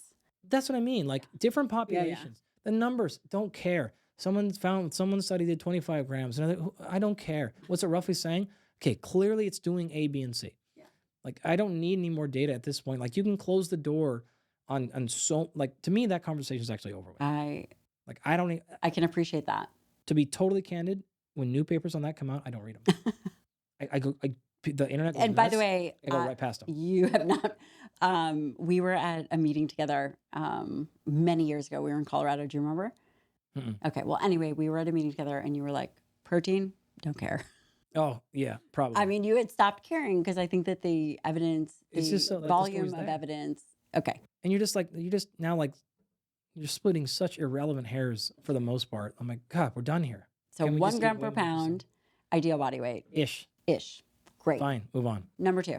I guess we should have started with some form of resistance exercise, because if you look at actually those two things compared, the protein's not even close to as stimulating as strength training is. True. Not even close. True. Or like nothing. You can really, I don't care what you do. Protein timing, casein, plant-based, animal, I don't really care at all. Nothing's going to come on the same planet as resistance training is going to be. That's true. People are like, well, Gabrielle, you talk about protein. Yes, because you can't do it without it, and 100% of people eat. 100% of people eat. And I'm trained in nutritional sciences. And it's also still true. But exercise, resistance training trumps nutrition. Yeah. Now, what's dope about protein is it will stimulate muscle growth independent. So if you can't or aren't training and at least you eat protein, it has a protein sparing effect. Mm-hmm. And so it's just context, right? So who are you speaking to? If you're speaking to somebody who's willing and able to do both, okay, strength training is more important. If you're speaking to someone who's willing to, and able to do both, and they're strength training and they're not eating protein, then all that protein stuff matters the most for them. They've already checked the box. Fair. Or the opposite person, right? I'm not doing anything. Okay, great. If the barrier to entry is easier to start with protein, then I'll do that. In fact, my example here, I just did this. I was in Maui last week, right? With Maui Nui. Jealous. And we love Maui Nui. Yeah, like those great protein sticks. Dude, like that. Venison. I could go on and on. That company is what they're doing is it's one of the coolest things I've ever been a part of. It's so dope. But they were like, yo, like bringing up like all your high performers and getting them on this higher quality proteins, blah, blah, blah. And I was like, the hell with the high performers? Like, what do you mean? I'm like, to me, this is the best first step into health. I agree. They're like, what? And I'm like, think about this. There's all this, this is literally what I said to them. Think about all this confusing stuff that's out there. The supplements are confusing. And like, do I fast? Do I not fast? And like all this, what do I do? Do I exercise? But this person said this kind's bad and this is other. There's so much confusion. A lot of people who are just starting their journey are like, I don't know where to start. Like, I don't know where to start at all, right? What I told them is like, I don't know anybody reasonable, anybody who wouldn't say high quality protein sport. What do you mean? Like, yeah, if this is your first path, better than exercise, not better, but probably prior to you starting exercise. Because again, everybody has to eat. And if you go, yo, this is the highest quality, most nutrient dense red meat that we know of. And low calorie, it's very lean. Super lean. Animals that have to be harvested anyways. So like people are dying because of accidents on the road. Yep. They're overrunning there's tons. They have to be harvested anyways. And now we have this insane nutrient profile. And it's the easily, objectively, the best tasting four-legged animal like you're going to go after. Like, no question, right? Amazing. And Jake was like, dude, that's great. And I'm like, yeah, like this is the start. So if I were to be like, yo, like for my family does not exercise for the most part, right? Like, what? No, for sure. Not at all, right? Like there's just no way, right? They're too far away from me and like all these things. All I do with them is like, just get protein.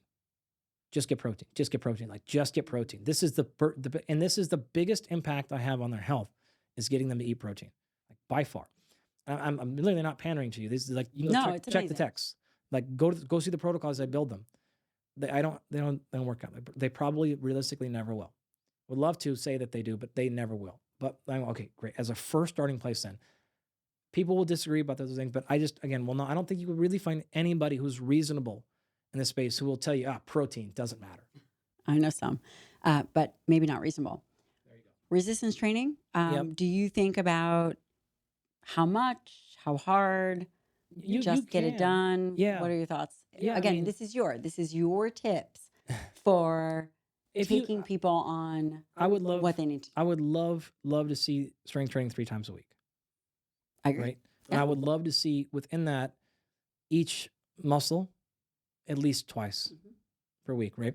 I would strongly encourage most people to do more full body rather than doing it like muscle part splits. So don't do like Mondays are your triceps and Tuesdays are your legs, things like that. Well, Monday is Universal Chest Day. Oh my God, no.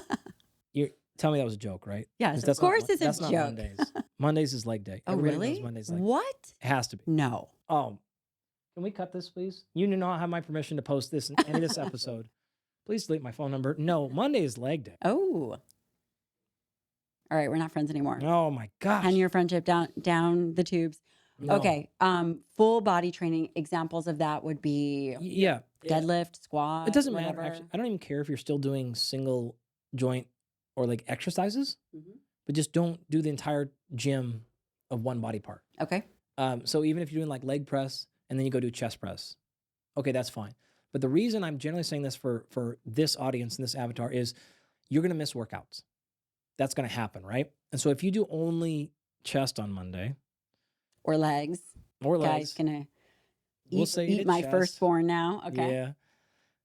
And you missed. Fill in the blank. You know the reasons why. Now you're not getting chest again for the next 7 days.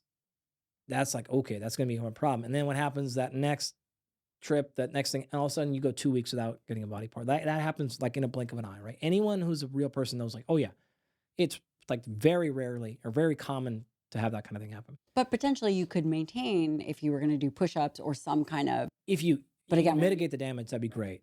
But in an ideal world, I personally, I don't even do, I was joking, I don't anymore do like legs Mondays. What I have is the training I do, and I do them in that order in whatever day I can get them in. So I don't have that, right? So I'm way off my routines. Like, so Mondays could be any number of my different training sessions, but I have just call Full it body. six training workouts that I do. And I do those 6 in a row. And sometimes that's 6 days in a row. Sometimes that 6 days cycle of workouts takes me 18 days to get through, right? Because I only got 3 workouts in, 3 workouts in, 3 workouts in. So I just continue to do that. So imagine building like 50 workouts and saying, okay, I'm going to try in the next 2 months, I'm going to try to get these 50 done in this order. But like whatever days they happen, they happen. And it's exactly for those reasons earlier. Kid got sick, was going to train today. Now I don't want to get the whole thing thrown off. Like, I just rest today. I'll do the next workout. The next day I get the opportunity. I'm on a plane got delayed. You're in there. Like, all these things happen to us, right? And I don't want to allow my whole schedule to be missed to do it. So I do it, and I generally rotate. I'll do like my full training session here. Like one day, most of my training right now is, we'll call it like movement based stuff. So I'm training to correct asymmetries, to repair some joint health, to feel better. It's kind of like a little bit of a reset. It's like, hey, I got, a lot of more years left to do. Let's invest 6 months, almost a year actually, and like really clean up joint health. Yeah, I told you my physique's terrible right now. It is for me. He's being dramatic, friends. He's being dramatic. I told you I like attention. Right, Brandon? He's totally being dramatic. Okay. I like attention, but no, it is worse for me because like I'm not doing hypertrophy training at all. I'm not doing even enough volume of cardiovascular So what are you training. doing? It is more of like, it's really hard to articulate in something like this, but it's more of like, so I have like anyone should, I have a coach. Tim G. Francesco is my coach. He was the coach for the Lakers, the head strength coach there, physical therapist. He's great. So it's lifting, but it is like I might do like a specific sequence of a one-legged RDL to a reach movement. And then I'll come back and reset. And then it may be like a lateral lunge with a specific rotation. Like I like it. Very specific, thought out, different planes of motion. Totally different planes of motion. That sounds also, really good. He has like, it's literally a year-long progression of movements. So, wow. So it is built out like, and every we do about like 6 weeks. And then we'll kind of do like a little bit of a check. And then he updates and says, okay, this is ready to progress. This isn't.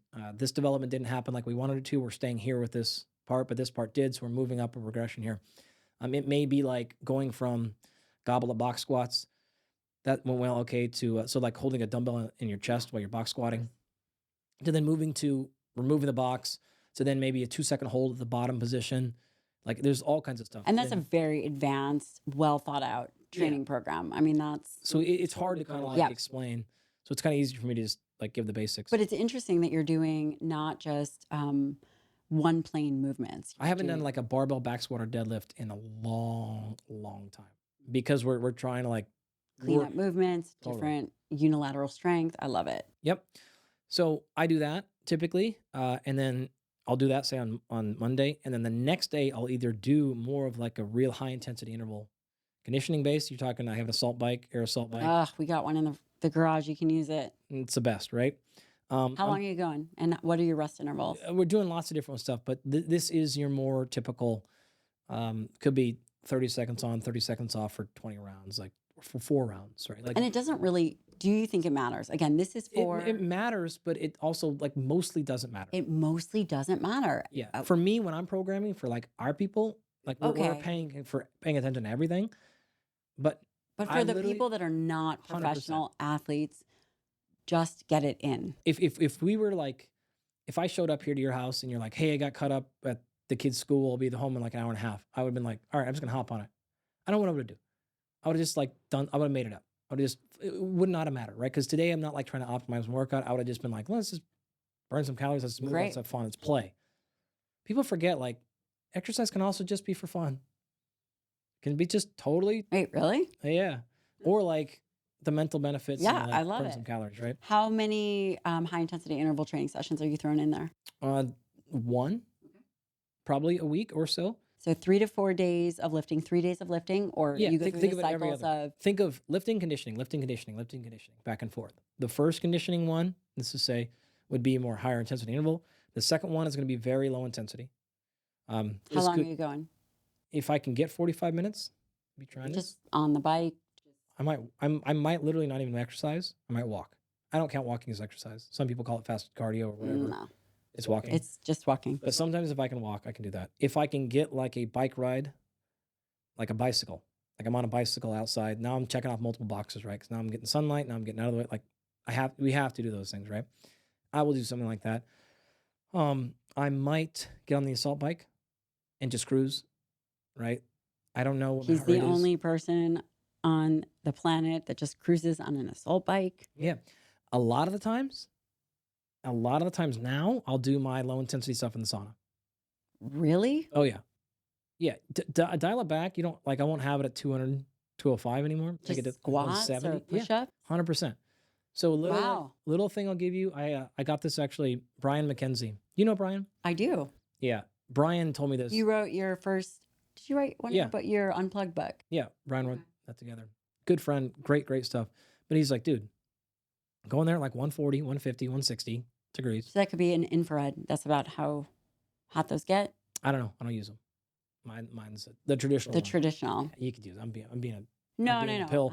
Yes, of course you can use those I mean, for that but because they don't get super hot. but the evidence supports the traditional sauna Yeah. more. But I do have an infrared. I got nothing against it. I would use one if I had that there, but my full sauna is way doper. So I'm using it. But I'll go in there and he's like, set it to that and do 10 push-ups, 20 push-ups. Well, it doesn't matter, right? You're just like moving, get your heart rate up a little bit, do that, and then stand for a minute. It's like stay at the top, stand up there. Like a lot of times I'll do like walking high knees. I'll do like some like I'm just like moving a little bit, right? And then sit for a minute. How long are you in there for? Those sessions like 30 minutes, like nothing crazy. So if anyone's listening and wants to join Andy, Dude, Brian has a bike in his. what? He just Laird does too. Laird, they call it Come on. Desert Storm. So Laird puts his like actual assault bike. Okay, hard pass.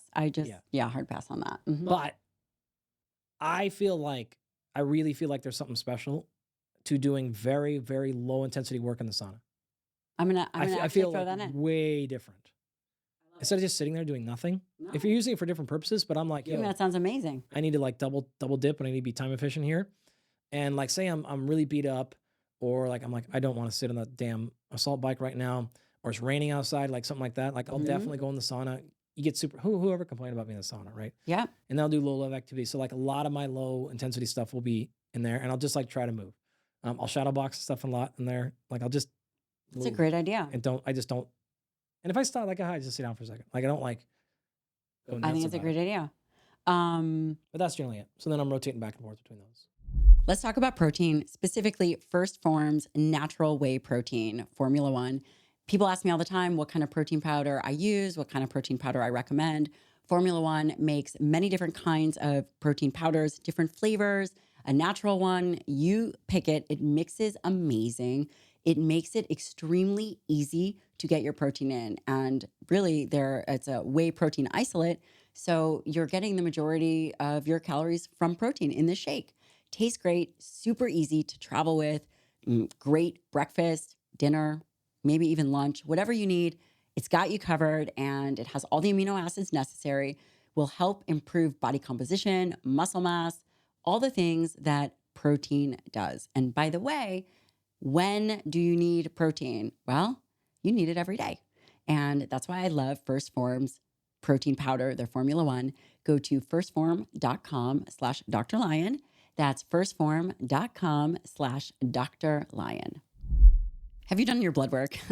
If you haven't, I have a solution for you. And that is one of the sponsors of the show, Inside Tracker. Why is blood work so important? Well, I use Inside Tracker. My friends use Inside Tracker. Also, my parents use Inside Tracker. Inside Tracker makes getting blood work very easy and user-friendly. They have an amazing interface. You can check it out on your phone. You can check it out on the desktop, which, hopefully you're using a small one. Inside Tracker allows you to look at really important biomarkers like hormones, iron, thyroid, insulin. The list goes on. ApoB. It never stops. And by the way, if you are a professional and you have clients, Inside Tracker also has a pro platform. Amazing. I really feel that Inside Tracker has revolutionized healthcare. And listen, blood work can be expensive, but it doesn't have to be. Inside Tracker is offering my listeners 10% off anything on the store, in the store, anything as it relates to subscriptions, 10% off. Go to insidetracker.com, like inside tracking your body. Use the code Dr. Lyon And do not wait. If you are due for your blood work, give this a shot. It's extremely valuable. Back to the show. So we covered first is dietary protein, Yep. interchangeable with training. We're on number 2. We're no, we're on number 3 now. Okay. The next one would be for high quality muscle. I mean, what I'd probably say here is range of motion. I did not think you were going to say that. If I'm looking back at like the issues we've had with people that either come in the program or that like when they realize we're like, this is our biggest issue, that is a really big one. Like your joints need to be healthy and you need to have like the default of all your joints should be, you should train over full range of motion. A lot of people don't have that anymore. And so Give they're me an running into example issues. of training over a full range of motion. You can't do a lat pull down and have the bar all the way come down to your chest. You can't do a basic body weight squat, right? You can't do any kind of RDL or hinge or all the way down because your hamstrings are so tight. You can't properly run. You can't get in good positions. You certainly can't like do a push-up or do different things like that. You can't do a dip. Like we can't get into any of these basic body positions. You can't hip extend because your hip flexors are so tight. We can't do hip thrusts. And is this with aging, sedentary behavior that this kind of thing happens? Or it is injury? It is sometimes it's injury, but it is mostly not training over full range of motion. Like the biggest way to improve range of motion and the biggest way to stop from lost range of motion is to lift weights over full range of motion. I'm like not saying that to be Facetious. Or the strength training guy. I think the data are clear on this one. You can static stretch. I'm not against that. That's fine. But lifting and contracting over full range of motion, in my opinion, and from my coaching experience, like from just my personal coaching, I feel like it's so much more effective at improving range of motion.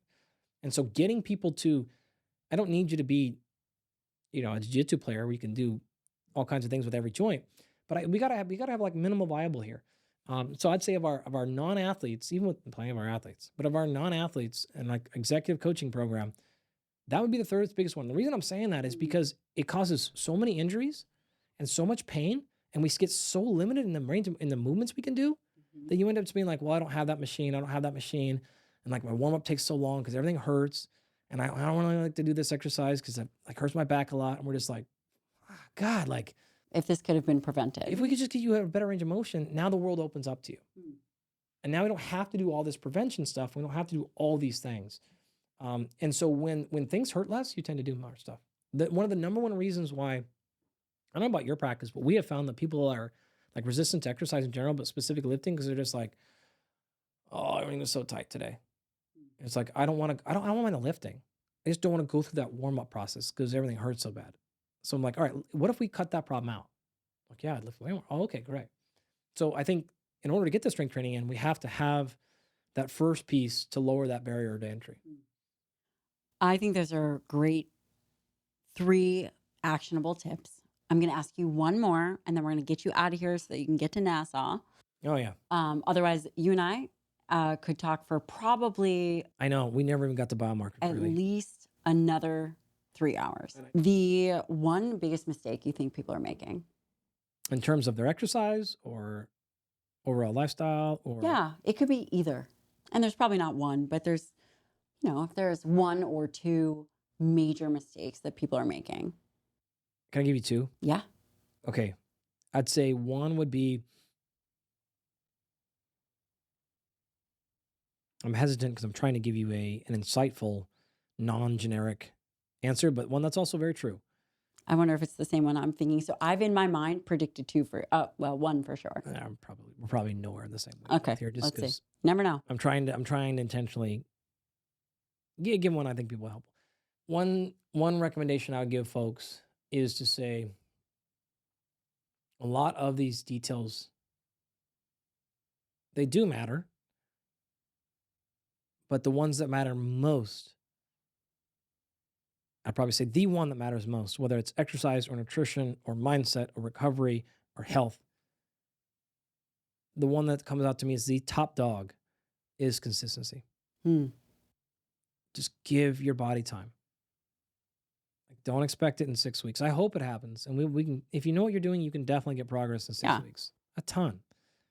But if you don't, you can't afford to work with you, and you don't have a private coach that's doing all these things for you, you probably are a little bit inefficient with what you're doing. It's not precise to you yet. But what that means is not that it's not working. It just means it's going to take longer. That's That to me good is really, perspective. really important, Yeah. right? It's like, hey, man, I'm doing all this stuff. I'm eating this way. I'm working out. I'm trying to get to bed earlier. Like nothing's working. I haven't lost weight yet. I don't feel better yet. I promise you, if you're eating good food, you're exercising, you're doing other positive behaviors, I promise you it's working. It's just not specific. So you're not getting a specific result yet. Specific adaptations to impose demand. It's this classic scientific principle called the SAID principle. What that means is if you wanted to get bigger biceps, getting those muscles bigger, the most specific thing you can do is to do nothing but train those biceps. Great. I promise you, if you did nothing but biceps training, that's all you did, and you just kept going, those biceps muscles would get larger, right? Having said that, when you're over-reliant upon specificity, you lack variation, right? So we lack well-roundedness. We lack other adaptations. A lot of people that are trying to hey, I want to have more energy. I want to lose some weight. I want to get a little bit stronger. The nice part about it is you're doing a variation in training. But because you're doing a variation in training, you're not doing specificity, which means you're not seeing maximum results in any one of those areas, which means in 6 weeks, when your friend who did nothing but biceps curls has noticeably bigger biceps, in 6 weeks, you have 1% bigger bicep and 1% better VO2 max and 1% healthier metabolism. You have 1% in a lot. So if he got 10% bigger, you got 10% as well, but your 10 was spread across 10 different areas. I think that's great. I think that's great. You just got to give it time. Got to give it time. That person come back in a year, and now you've both gained 100%, but that's all in that person's biceps. And now it's like, whoa, how did you change your physique? How did you change all these things? Well, you did all these right things. I promise you, if you're doing those actions, especially if you were not doing them before, it is working. It is making a difference. It's just not, like in science, we'd say that the fidelity of that measurement is not strong enough. It's like saying, looking in the classic research that says if you start strength training, muscle hypertrophy doesn't really happen until 8 weeks or so. But that's only because the technology we have to measure increases in muscle size is not accurate enough under that. It's happening every single damn day. It's just happening at these microscopic levels. I love right? that you're saying this. Yes. Yes. And in this case, the person, you just haven't hit the threshold of your technology yet. I promise you your body composition improved. But the only technology you have is your scale. Whatever, right? That's just not accurate enough to find your changes yet. So just give it time. I promise you. We've worked with 1 billion moms and 1 billion non-athletic regular people and stuff like that. Me. And we've worked with the best in the world. It's true in all of them. It's true in all of them. You will get there if you just hang tight and do the best you can. And also remember, on that same point, you're going to have lulls.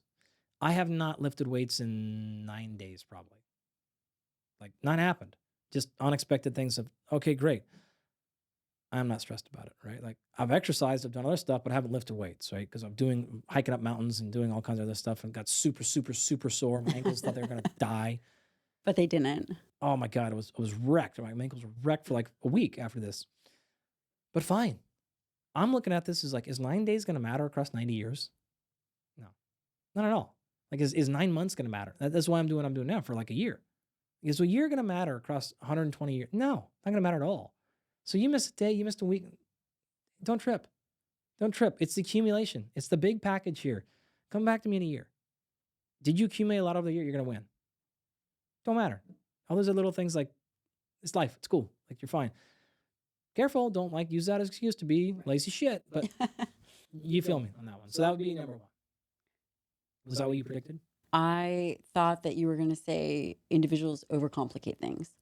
Similar to you, That right? we overcomplicate the things that really matter, and that impedes us from making progress. Yeah, it is, right? Similar to you. Get close a lot, often, and keep going. That's Love the it. start. Yeah. You owe me one more. One more is going to go the opposite direction. Okay. There's a lot of discussion, a lot of chatter, a lot of conversations that are interesting. We've had some tangential ones today about this movement of precision health, precision nutrition, precision training. And the reality of it is some of these areas are strong at this point. Some are weak. Okay. Genetics, as an example. Genetics for precision training is garbage.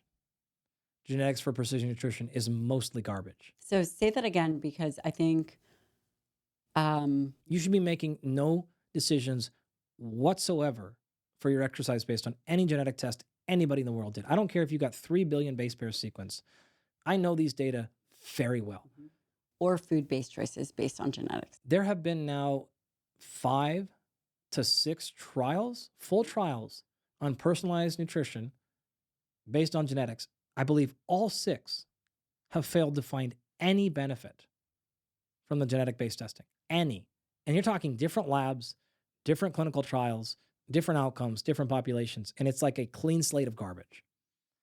That doesn't mean nothing is coming, though. There is clearly something there. Precision nutrition from genetics will get better. But right now, there are a few actionable things. But the big basics of like how you globally should eat are so clearly not the case. In fact, in at least 2 of the trials that I know of, maybe the 3rd, but at least 2 of them, what they found, though, was individualized coaching mattered way more than precision coaching. What's that mean?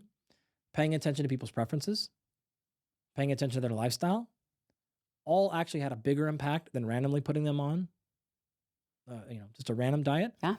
Stunning, right? Get a coach. Shocking. Yeah. Get a coach that pays attention to that stuff. And if your coach's main selling point is they do genetic testing, No. that person is not advanced.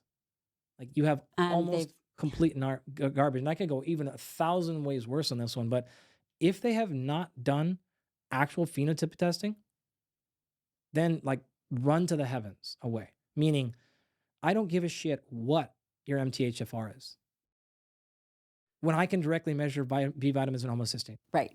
I mean, yes, I agree with you. I do not care at all. I mean, Because it's those data okay are clear. if you want to know, that's fine, but we'll be able to tell in your blood work. I know. And also the relationship, I'm sorry, I hate to tease this one at the end, but like the relationship between your genotype of that particular one and your actual resulting homocysteine levels, you're talking under 1%. You've learned a lot about nothing. Nothing, especially when you just measure homocysteine. That's That's right. what you're so worried about. That's right. Whatever. I can go, there's a ton to say. But this field is clearly improving. There are some actionable things with genetics for nutrition. Most of it is utter nonsense. Whether or not like you should eat carbohydrates, like that's not garbage at this point. There are some things, but it's going to get better. And so what I'll say is like the age of precision interventions, it is clearly coming. I don't have a dog in the fight in any of those things, interesting. but that is an area where I would say right now, I'm happy to just torch that field. I'm happy to torch anyone. At the same time, I am acknowledging it's going to get better. Yeah. And so, all right, like I watch, I'm reading, I'm hopeful. I actually am a believer in it. It's just not right now. We're not there. Not there at all. Well, Dr. Andy Galpin, thank you so much for coming on. We could go another 2 hours, and maybe if you're back visiting the astronauts, you might. I'll be back. I'm in Texas a lot. You come, you can stay, bring the family. I really am glad that we were able to sit down and have this conversation. I think there's a lot of things that were really important. And one of the things is you shared how you think about things. And if people gain just a little bit of insight, it will allow them to question what they're hearing, what they're reading, maybe be aware of some of their own limitations or the limitations of those that are talking to them. And it's really valuable. You have an extraordinarily creative mind and scientific mind. I appreciate it. thank It's you been so way much. too long. I know. Way too long. Next round will have to be sooner. Yes. And maybe I'll come to you. Yeah, it might be easier for me to come here. Thank you so much. And we'll link where everyone can find you. And you also have an amazing podcast coming out. Yeah, I don't know when this is going to come out, but my show will be out. Rob won't let me tell people, but it'll be out in the summer. Amazing. And We're going to try to hold this podcast till Oh, no. Yeah, that's right. that comes out. And we're going to do our best to hold it so that we can put it out before yours comes out. That would be amazing. Cool. Yeah, it's called Perform with Dr. Andy Galpin. Well done, friend. Thank you.